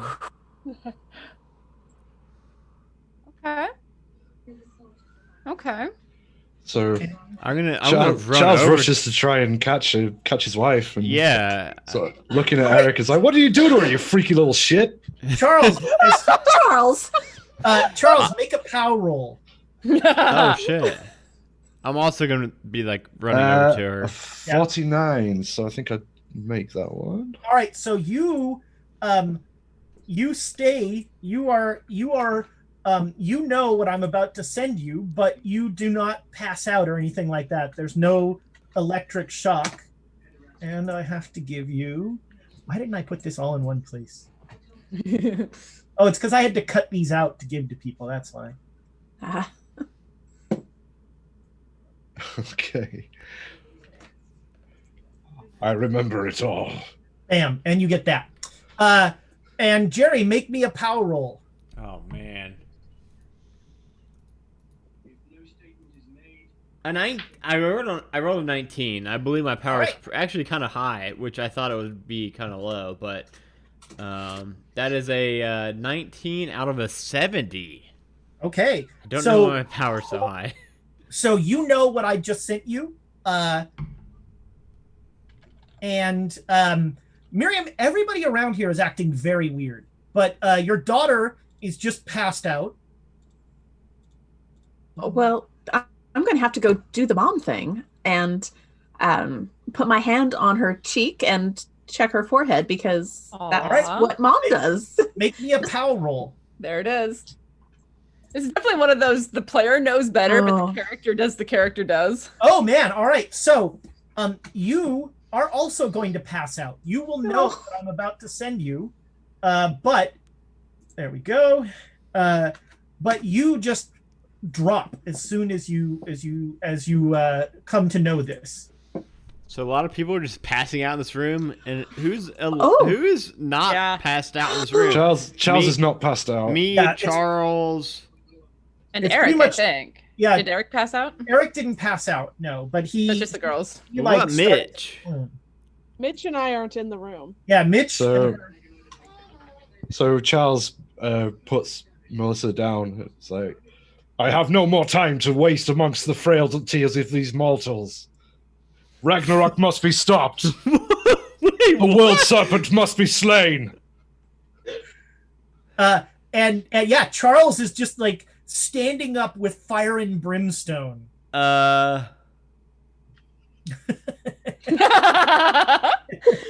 Jormander, the world serpent, will die by my hand. Jerry. I'm holding out like a plane of fucking goddamn French toast. Like, you. What? Step back, peasant, lest you feel my wrath also. I take a half step back, just a half step. Like, you want French toast?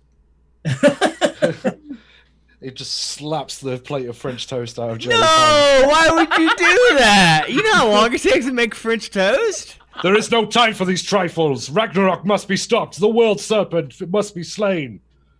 And he pushes Jerry out of the way and storms out of the kitchen. Eric, when he storms off, Eric says, "We must follow the Thunderer," and Yeah. he will take off after him. Mitchell and Sarah. So you both you've now had the same epiphany that Mitchell did, and so you both know those things to be true, and you both know who each other are. So Mitchell is Balder, and Sarah, you are Freya. Freya, yes. Now the awkward thing here is Freya's actually Balder's mother. Whoa! Wait, I mean, to be fair, Hold on. fair, mine's weird as hell too. Wait. What the fuck is going on? I love this. Wait, what are we talking? Wait, hold on. You'll find out. Mother. Eventually. I'm like Steal collecting. your... Okay, I'm collecting fucking French toast off the ground and following after. Who? Who's Charles? Me. Yeah, who The are you, Thunderer. though? Eric The calls Thunderer? Alright, I'm following the Thunderer with like a plate of French toast, I guess? And an omelet? Our Mitch, you and Sarah had a scene there. Yeah, I'll say, Mother, steel yourself. The devil. He whispers lies into our ears, but no longer. I will return Jormungandr back to the shadows. And he starts stomping towards the safe. Yep. Show yourself, Ragnarok! When you say show yourself, the light outside, just one beam of the sun falls on that tree. And you would swear that you see a black serpent wrapped around that tree. Actually, you're a god. You don't swear that. You see a black serpent wrapped around that tree. Then I will point at it and with all the belief that I have, attempt to make the sun as bright as possible to just make it terrible for the shadow creature. I'm pointing at it. Nice. Perfect. Yeah, so you marshal your will and the voice of the veneer, and the sun starts to wither the tree. It's like the tree is dehydrating in front of you, and the serpent plunges into the earth below the tree. The fuck is okay? All right, Freya, you just see me doing this, Okay. pointing at this tree. Are we in the room yet? You'll be there in a sec. We need Okay. to stop. You probably heard me yelling You probably. about Ragnarok. Right. Hold on, I've got food. I want to give Sarah the camera here because she's got this. Yes, I Okay. was like, no, we need to stop this. Ragnarok needs to be stopped. Yes, that's all I was. All right. Jerry, you are standing behind Mitch at this point. Behind Mitch. I thought I was Yeah. following Charlie. Yeah, so the Thunderer, Charles comes in and is looking for a weapon of some sort, and he picks up a fire poker, and in his hand it immediately becomes a hammer. What the fuck is? Okay, I got Behold the power of Thor! Okay. I've got plates of food out in front of me.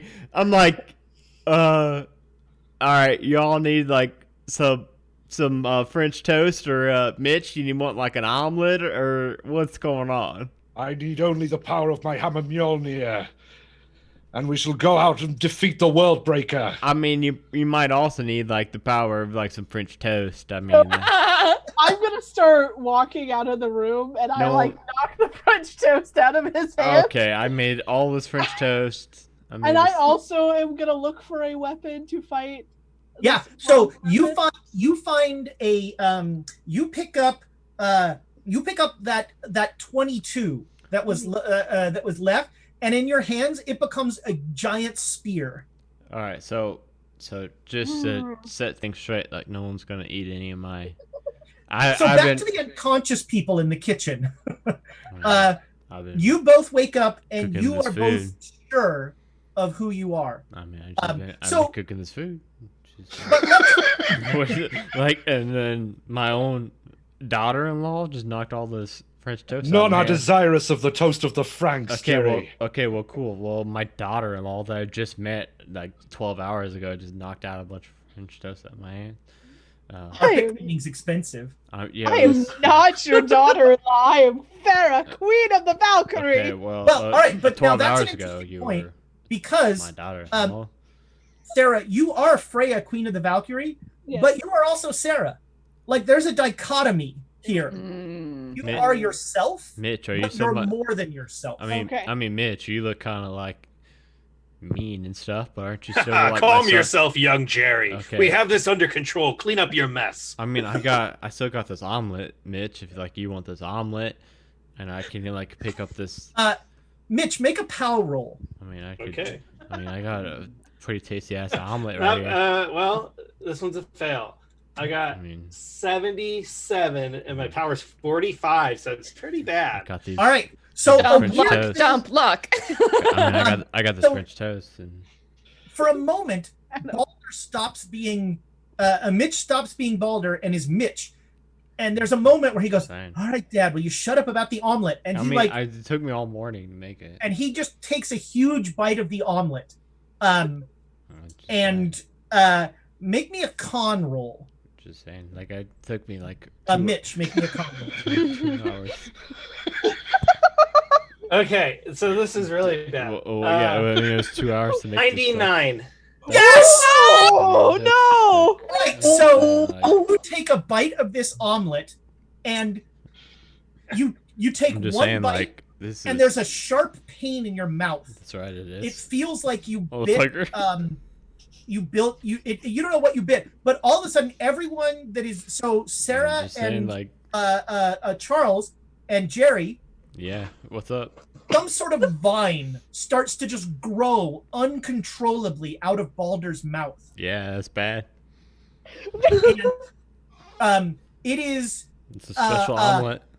It is like starting to like cover him entirely. Yeah, it's bad. I'm gonna try and like rip it off of him. Wrench it off him. Yeah, is it like excruciating? I mean, It is super painful. I mean, Just like, "Ah!" I mean, You first, have never felt before. I mean, very first, I'm gonna just real quick, just give him a quick stab, real quick. All right, so Jerry pulls out What's up? Tearfinger. Yeah, You what's two, up? Your egg, Jerry. That's right. so you two are confused.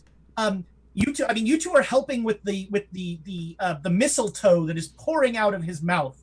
And the only thing you hear as Jerry draws the blade, and you hear Eric go, "I saw this coming," and Jerry plunges his blade into Mitch's heart. Welcome to Ragnarok, motherfuckers. Man, that's what Jerry. Yeah, Jerry says. Well, so I wanna. We're gonna. I'm almost impervious. Except Except to mistletoe. Mistletoe and Tearfinger are your two weaknesses. Oh. So unfortunately, Balder has died, as always happens. So, Jerry stabs Balder. Mitch, you're gonna have a backup character in a minute. You're gonna be Eric. So I will email you Eric. Jerry is standing behind him, plunge the blade through. Blood seeps down from Balder. The mistletoe withers all around him. Blood seeps down, and it seeps into the ground, and it starts to form into a massive serpent. That serpent that was under the tree has now taken form through this. And Jerry is riding this serpent. Hope you like that omelet. Oh, All right, so we are going to I have to email a character sheet. I have a question real quick. Okay, So do that while I'm doing this. I have healing. Can I heal him? Can I resurrect my son? He is dead. You could send him to Valhalla. That is your power. Oh, okay. I just saw that I could resurrect a fallen hero to fight Yeah, for me. notice the next line, which says Yeah. you send them. You are a Valkyrie, so you know when you resurrect them, they have you bring them to Valhalla. Okay. At the end of this, I need to know what everybody knew going into this thing. This shit's crazy because I'm like, calm yourself, young Jerry, and then you're just like, oh, thanks, Dad, and like, Stab, eat stab, the omelet, and then- stab. shambling mound was hidden inside there. Actually, Jerry put mistletoe in the omelet. I had to find the fucking mistletoe. I had to harvest it secretly. I had a whole lot of shit I had to do. Are you like the Green Knight or something? No, he's Loki. Yeah, he's Loki. So- Loki likes Ragnarok. It's his friend. So again, we're gonna go to initiatives, and it is Loki is writing Jormungandr, the World Serpent, and all of the gods now are aware of who they are.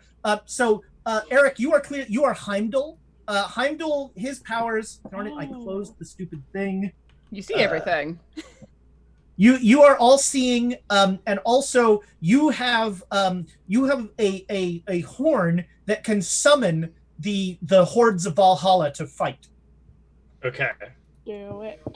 So I saw all right. that my brother So, / whatever You is dead. still have the same, you still have the same stats as you did. And again, the dichotomy of this is that, you're still Charles or Jerry or Sarah, but you're also Loki, Freya, Odin, that sort of thing. I'm actually, let's do this another way. We have a couple choices here. We can have Ragnarok, the battle. We can have the family solution where, you try and come to some agreement. We can go to a narrative ending. It's what you guys want. There can be no negotiation with the erotic laser Why tag. don't we try all of those things? Right, Thor has spoken. So we're gonna go to initiatives. After getting electrocuted earlier. Oh, So, shit. Yeah. I will say, I don't think you all understand how many beer terms, like home brewing terms, I've got pulled up on one of my tabs. The fucking Minnesota Golden Gophers football I've got pulled up. Like I've got so many. deep cover. I'm so deep in Jerry right now, though. I actually looked at the colors of the University of San Diego. Yeah. I wanted to know what color hat my mom would have knitted. But for now me. I gotta make a switch. Now I'm Loki, not Jerry. No, but you're still Jerry. I know. That's I'm both. Hey, everybody, you all want some?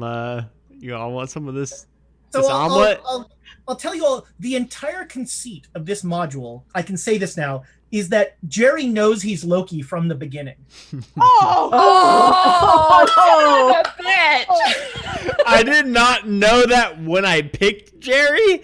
I picked Jerry based Yeah, off of you his. did. I picked him off of his goddamn picture because I love his picture and I will His die on picture that is so mountain. great. Jerry likes laser tag, is Loki, goddess of god of chaos.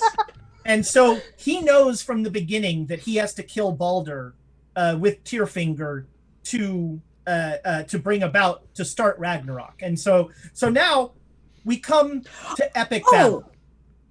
So we're going to start on a 90. Jormungandr, the World Serpent, will do something. Jerry, what do you want Jormungandr to do? Gobble up these other demigods. I guess they are. I didn't know that they were like Thor and shit. I would like to eat Thor. Can I coming eat for Thor? you, brother. Can I eat Thor? Sure, Jormungandr can try. Oh wow, this could be a short Ragnarok. Jormungandr rolls 100. So Yes. the World Serpent just is still trying to come to terms with the fact that it has been made physical, and it spends this round just writhing. There's a weird feeling of it's almost like a mass of maggots are slowly coalescing into this thing as it becomes one solid, horrible serpent. And Jerry, still wearing that ridiculous ball cap, is like on top of it with Tyrfingr and moving incredibly lively. Okay, that was 90s, 80s, 70s. I think it is it's Sarah then Charles. So Freya. I am going to take this spear and stab it into the snake's head. Awesome. Make me a strength roll. Okay. I'm not strong. It's fine. You're a god. 2. So You're a god. Oh, You're a whoa. Wow. It might be a short Ragnarok. So you just stab your spear deep into the heart of your Mondor. And it lets out a horrible bellow. Just the worst noise the world has ever heard. It lets out. And it is not dead, but you see some of what is probably Baldur's blood flowing down into the ground again.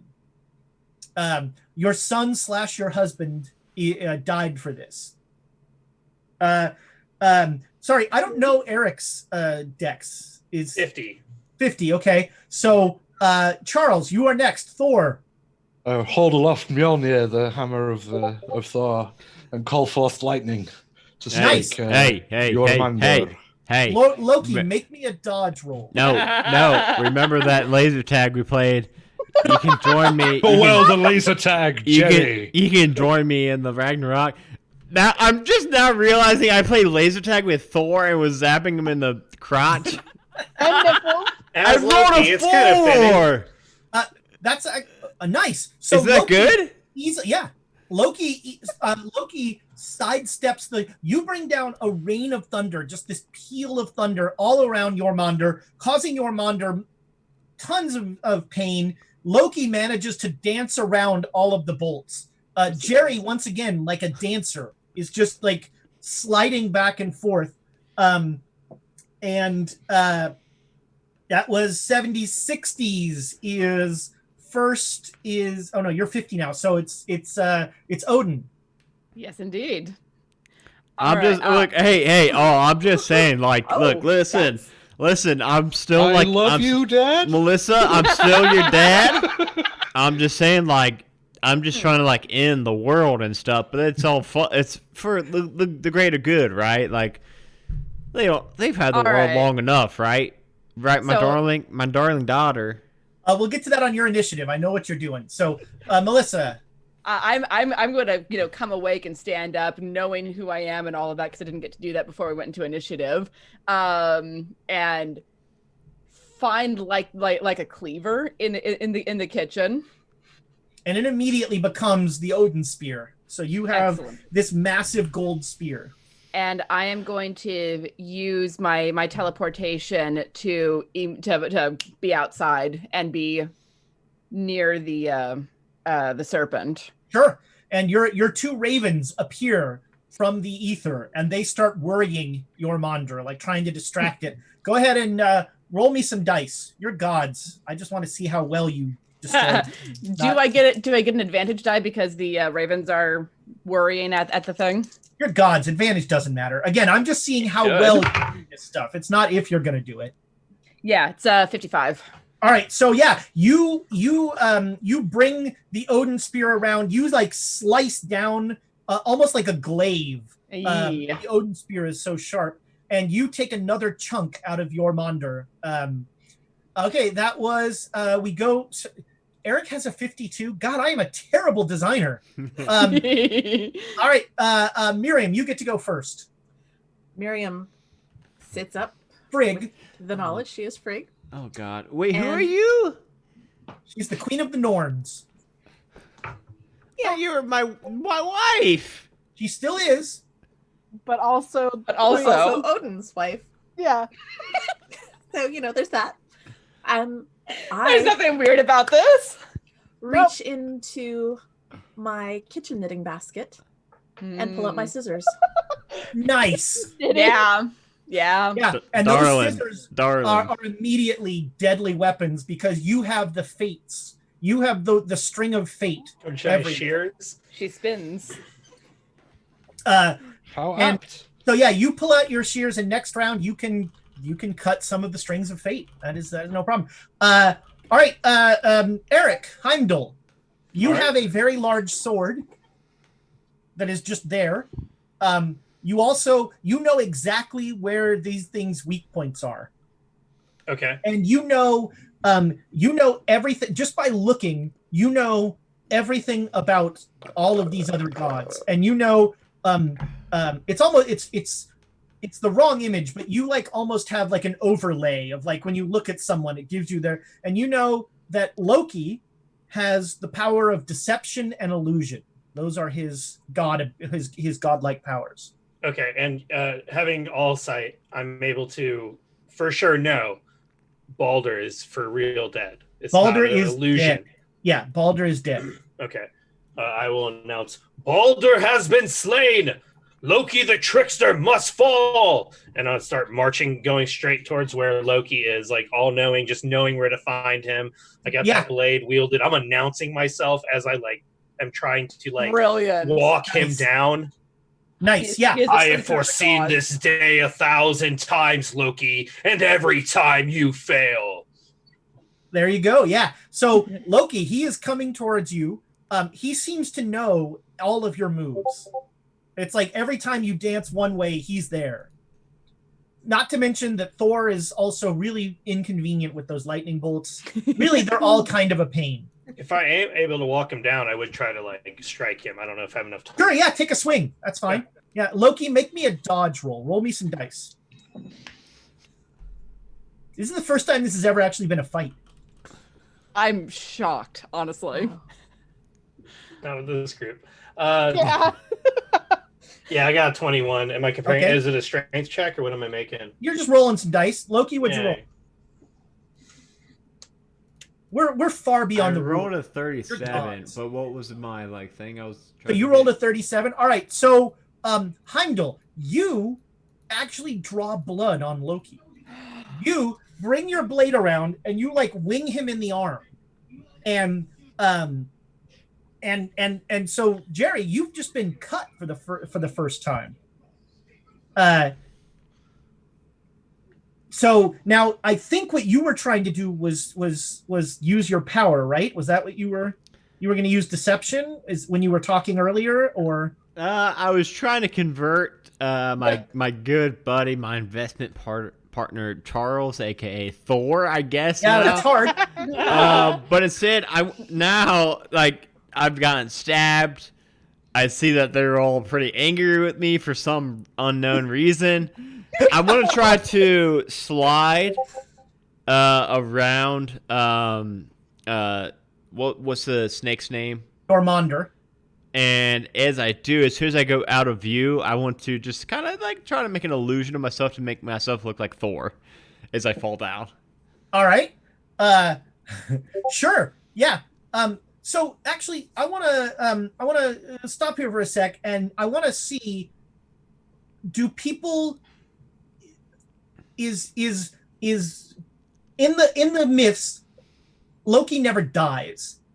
There's kind of a sort of like, oh, that guy. Supernatural. And so, Avengers. I think if I can take a little DM fiat here, I think we're going to come out of initiative, and you will all, now that you are allied and you are marshaled together, you will all defeat Jormungandr. You will stop Ragnarok. I'm helping too. I'm helping too as Thor. Do the other two, Kelly and Brian never Brian show up? and Kelly have not shown up. We'll get to them in the epilogue. Oh God! Oh my God! If I'm in front of him and he turns into Thor, yeah, I'd like, especially being all-knowing, I'd like to make a comment to him, like a threat. Yeah, and I want to be like, "Surrender now, Loki. This story only ends with you being crushed beneath the roots of Yggdrasil." I like it. Damn. So Loki, it's clear that Heimdall knows that you're Thor, and Thor is right behind him. I know that you're not Thor too. I'm pretty sure you're not Thor. None shall stand for this trickery. Look at my big hammer, Yigmar. Thou know not even the name of thine hammer. Jigmer. Maybe he's a little more Jerry than he is Loki. Pew pew. I made the French toast. I am Thor. So here's what happens. Loki all of a sudden becomes more Jerry than Loki, and is just like, no, come on, guys. I just kind of shrugged. I'm Thor. And then, yeah, he just is like, oh, geez, I tried. Oh, yeah. And what is the, so I want to have a moment between Jerry and Miriam here. All right. Because Jerry just A, killed your son, and B, tried to end the world. But he's still Jerry. And I think that's part of being Jerry.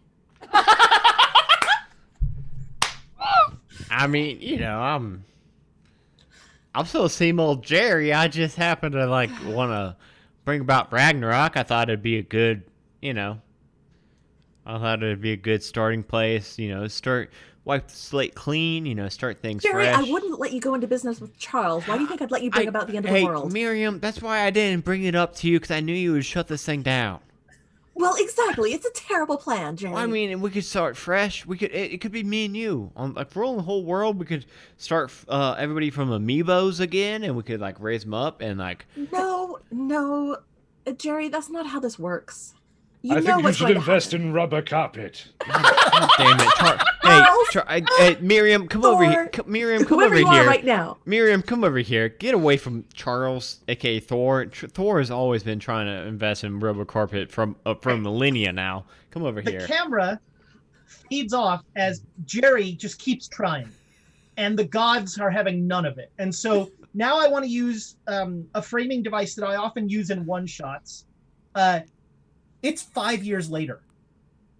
And I want each of you to take a quick moment and think about where your character is in 5 years, and then just give me a vignette.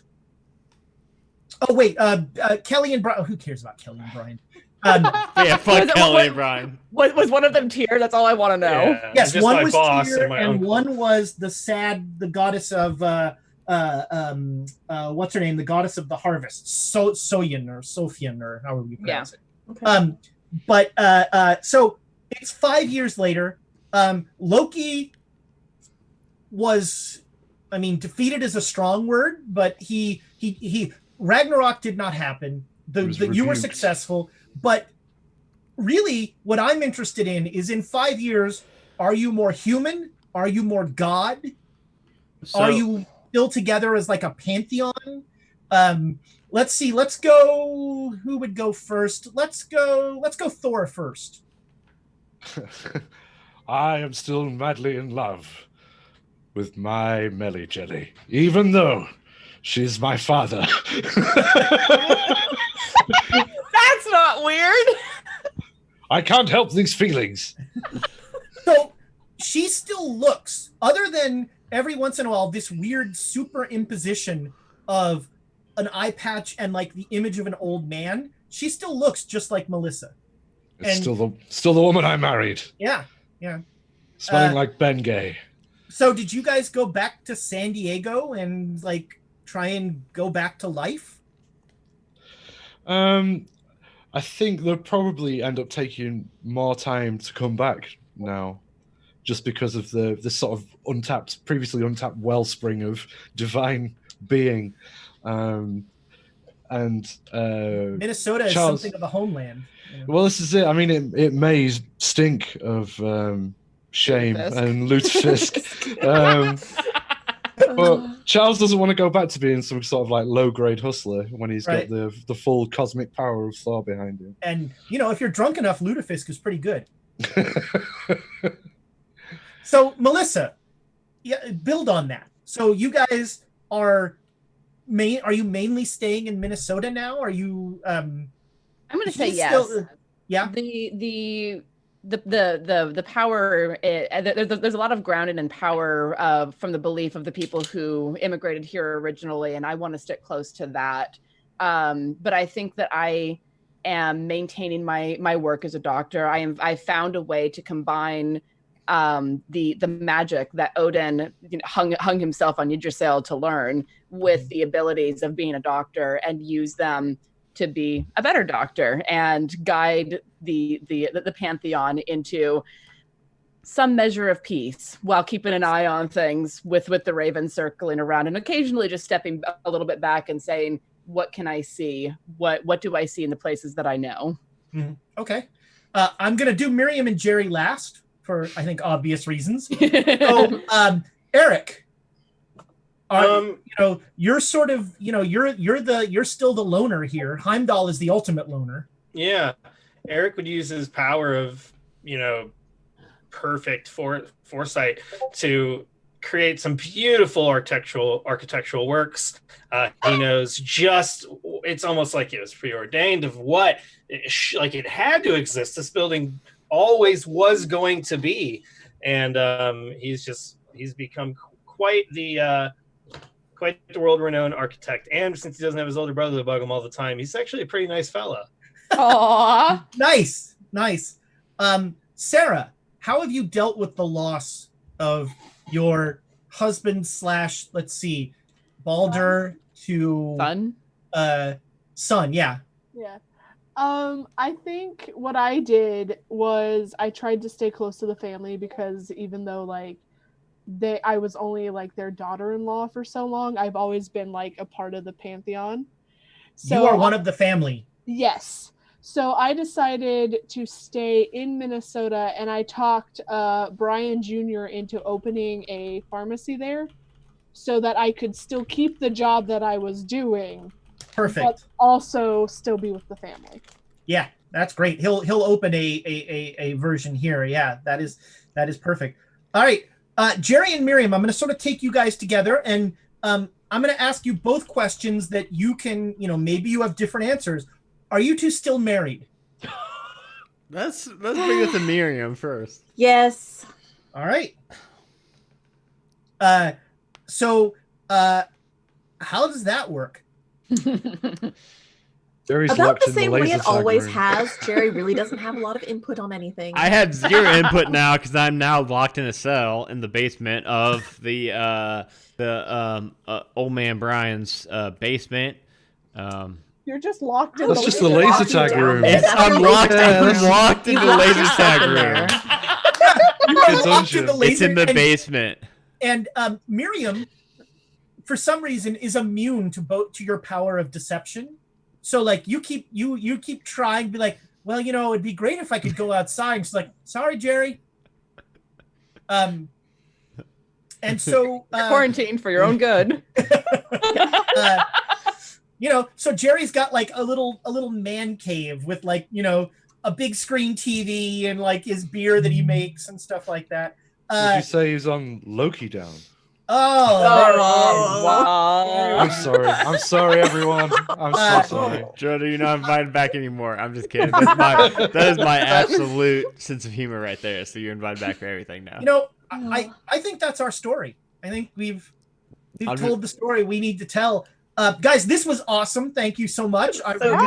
This is so good. Yeah, I enjoyed it. I loved it so much. So fun. Yeah. So yeah, fun. And we're only 1 minute over. That is perfect timing. Yeah, pretty good. I try. Very good. Like I said, the secret to this game is that Jerry knows he's Loki from the beginning, and then everybody else slowly finds out as they get those visions. For the people at home, the visions the first one was vague, and then the second one was a little clearer, and then the third one, it just said, you're Loki, here's the powers you have, that sort of thing. And in a shorter game, in a 4-hour game, I definitely accelerated that.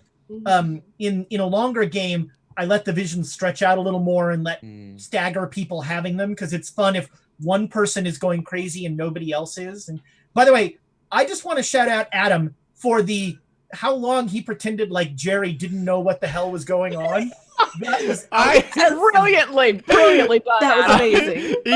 He literally 2 hours before the stream started, he asked me everybody to message him who they were, and I said Jerry. He said, "Oh wow, that's gonna be fun," and he messaged me like, "You're Loki." And all this shit, and I was reading through. I was like, "How? What do you mean I'm Loki? And I'm trying to bring about Ragnarok. I'm trying to kill." And I was like, "Holy shit!" It was a lot of fun. I loved it. So good. It was so good. So the challenge of this game, especially as a con game, is I played it once where nobody picked Jerry, and so I had to play Jerry. And the game is 90% less fun if Jerry's not a player. Yeah. I literally looked at that picture of Jerry and was like, "Oh God, that's me. That's me. That is me in 40 years from now. That is me 100%." Only 40? I would have thought 20. That's a Oh. 30. It's 30 because he's 60. Well, he's 65, so 35 years. That's me. There you Well, go. I really enjoyed this. This was, it's not a typical Call of Cthulhu game, but it's the kind of thing I like. It's the game I like to run. I'm less interested in the, monster of the week kind of shoot something, and more interested in the psychological and the sort of bigger stories to tell and that sort of thing. And you guys did an amazing bickering family. I can't say enough good things about it. Seriously, I really enjoyed this. Yeah, I was posting in the Discord like this group and everybody's role in the family. If somebody had just tuned in and just watched this, I don't know how you would believe that they were not that actual role in that family. Like fucking Dragonbait and Sarah, this newly brought in member of the family, super awkward, like, and super under pressure. Fucking Danny as Miriam, like the hypercritical mother-in-law. Yeah. Like everybody seriously killed it tonight. I had a blast. I love all of these. I love all of these characters. Like, as I was writing them all, I was just like, everyone has to be great. And you guys brought them to life and brought your own voice to each of them, and that was awesome. I'm super happy. I had a great time. So fun. Yeah, thank you so much for running this for us, Ezra. Yes. I'm really delighted that we were able to bring you in for this. The thing I love about Call of Cthulhu is that it's a simple system that makes sense. If you tell somebody they have a 40% chance to do something, that just makes sense. Yeah. As opposed to your THACO is 7 and you're It's more abstract numbers. He's old school D&D.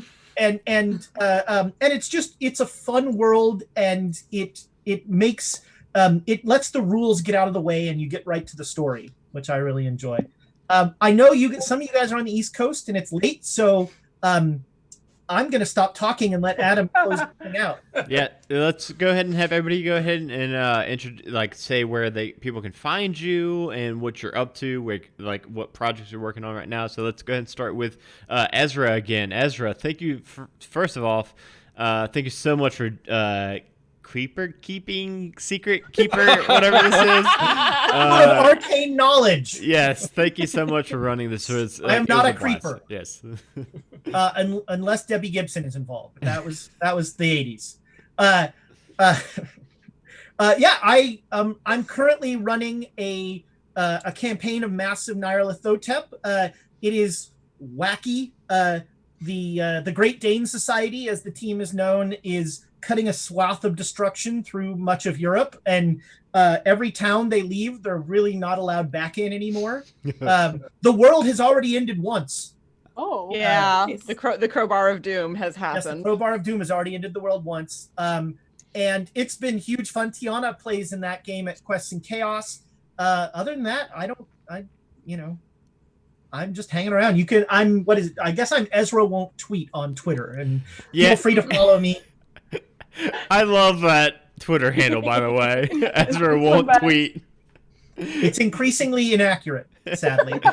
I never tweet, so I found that very relatable. Jeremy, where can people find you at? Hey, I'm Jeremy. You can find me at Master Uzaru. I use that same username for Instagram. I use it for Twitter. I use it on Twitch, where I stream video games like Sea of Thieves and Bleeding Edge. Lately, I've been hosting every one of these kind of one-shot adventures I've been involved with, and it seems like it's every week at this point. Next weekend, like we mentioned earlier, we'll be doing a 24-hour stream. I will be involved in 2 of the games that we play during that. And then, other than that, just check me out on Twitch. Give me a follow. Let me know what you like, what you don't. And yeah, keep watching us every time we do one of these one-shot onslaught streams. Dragonbait? I'm Dragonbait, or Rachel. And you can find me at 20-Sided Adventures. We're a space D&D podcast. You can also find me at Spelljammer? No, just D&D in space. Literally space. D&D in space, yes. With Yeah, Doritos. And you can also find me at my personal stuff at Rachel J. Todd. I'll be posting a bunch of crafting projects during the quarantine because I have to keep my hands busy. But yeah, and I'm always in the Discord. Always. It is home sweet home. It is more than my own. And Tiana. Hey, I'm Tiana. I hang out most often on Quests and Chaos, where we stream Saturday Call of Cthulhu, Monday Carbon 2185, and Tuesday the Chaos Agents. We have a bunch of stuff on YouTube at youtube.com/questchaos. So if you guys want company for your crafting projects and having some fun familiar voices in the background, we have a lot of stuff up there, including a run through of season 1 and 2 of Pandemic, because topical Legacy. humor is yes, season 1 and 2 of Pandemic Legacy, because topical board game is topical. So yeah, we play a lot of games, we have a lot of fun. Come and check us out, come and hang out with us, and thanks for coming and hanging out with us tonight. And 5 podcasts now? 4? I think it's 5 now, because 5. it's the one shots and short shots. It's the Chaos Agents. It's Call of Cthulhu. It's Natural One, Carbon 2185, and then the Untitled podcast. We have 6 actually. Oh, dang. Nice. And only one of those do I have nothing to do with. And I tested it out. You could actually just search for Quest and Chaos on whatever podcatcher you use, and it pulls up all of them. All of them. Yep. Yeah. Yeah, and also if you guys go to our website, questandchaos.com/podcasts, the S is very important, podcasts. There'll be links to all of the all the relevant podcasts on your listening device of choice. Right. Nice. Love it. Gerundu. Hey, it's Gerundu. It's your boy Gerundu. It's our boy. You can find me at Gerundu on Twitter, increasingly and seemingly in perpetuity. What was that? You can find me on you can find me on this Twitch channel, playing either Sir Reginald Fedlock Smythe or hello, I'm Silas Lancaster. Or next weekend. We have to bring Jambalaya back. You have to bring Jambalaya back. Yeah. I think next weekend. Well, next weekend you will, in fact, be able to see Jambalaya Pendergrass and Sean Maston take on the West in Red Dead Redemption Online. Yeah, that will be from, I believe it is 4 a.m. to 7 a.m. Eastern time. Or if you're my time. Yeah, or if you're over in the UK, I believe it is 10 o'clock under your time, 10 to 12, 10 to 1, something like that. 4, so it'd be 9 to 11, yeah. 9 to 11, yeah, there you go. Yeah, very excited for that. I'm going to actually, I don't know when I'm going to be able to watch that, since I'm going to be streaming so much after that, but I'm going to watch that entire stream, start to finish, I guarantee it, because it is going to be a trip. And Danny, last but not least. Yes, you can find me on Instagram and Twitter and Twitch as Danielle Lanois. I am making all the things. I have recently put out a call for test knitters for my So Chaos hoodie. So I'm excited about having this project released soon. I'm working on another shawl design, which is sitting over there. I'm not showing it off yet, but it's going quickly. So it's I've got almost a foot of knitting. This is where I started. So oh my god. Almost 12 inches of knitting tonight. And she does that while role-playing as the perfect wife. Weaver of That Miriam. That was amazing. that was so apt. Yeah, that was not planned. I knew nothing about her being so involved with weaving and thread and spinning and all of those things that I do. It just worked out that way. It does. So I believe the quote of the game is, "I'll not aim for your nipples moving forward." That was an outstanding Who quote. said that? Who said that? I don't think it was You me. did. I think that was you. That was me. So one last thing I just want to remind people about the YouTube contest. go on the One Shot Onslaught YouTube page for this adventure. You can win that mini Cthulhu if you can tell me the inspiration for this module. When we're off, I'll tell you guys when we're offline. I actually have a guess when we get offline, but I'll wait till we're off. Yeah, I'm excited. All I want to plug is that I am Adam DeWeese, a DM for One Shot Onslaught and Halfway to Heroes, and next weekend, April 18th through April 19th, 2020, we are doing a 24-hour marathon stream supporting Extra Life, specifically for Cincinnati Children's Hospital. We have a goal of $500. We are actually like over 1/5 of that goal already, and we haven't even started the event. So we may have to up that to like a 1,000 gold or something along those lines. But we have 5 giveaways that every single giveaway you'll be entered into with just a $1 donation. You'll be entered into those, all 5 of those giveaways. So awesome cause. They definitely need the money, especially like at this moment with this weird times that are going on. All these, all the hospitals in all the areas need all the help that they can get, but specifically this children's hospital that is all of us from One Shot Onslaught and Halfway to Heroes are from Cincinnati. So this is our local children's hospital. My youngest son has been there once so far. So like it's it's near and dear to us. This is the children's hospital we really want to support. So it's for an awesome cause, and also 5 awesome giveaways that you will be entered into. So go check it out. It's going to be a lot of really fun content too. This whole group, minus Ezra, unfortunately, will be doing a Monster of the Week that I don't know if you have seen our previous Monster of the Week episode, but it was, it was pretty good. You need to go away and watch it immediately. Oh my God! Granddad, sit down. Yeah. No, I will not be silenced. It was a lot of fun. In the beginning, and it was awesome. Yeah, no matter what, you're gonna have a lot of fun with something in the 20. You got 24 hours of content. Something is going to be entertaining to you. So if you want to just drop $1 to a very good cause and get entered into 5 giveaways for $1, it's definitely worth it. And I believe the link is down below, like in our panels on the Twitch stream right now. So go check that out. And Ezra, I will leave it to you to end this stream. You get whatever you want. Goodbye, internet friends. Goodbye, internet Goodbye, friends. internet friends. Goodbye, internet friends. Mwah. Bye, everybody.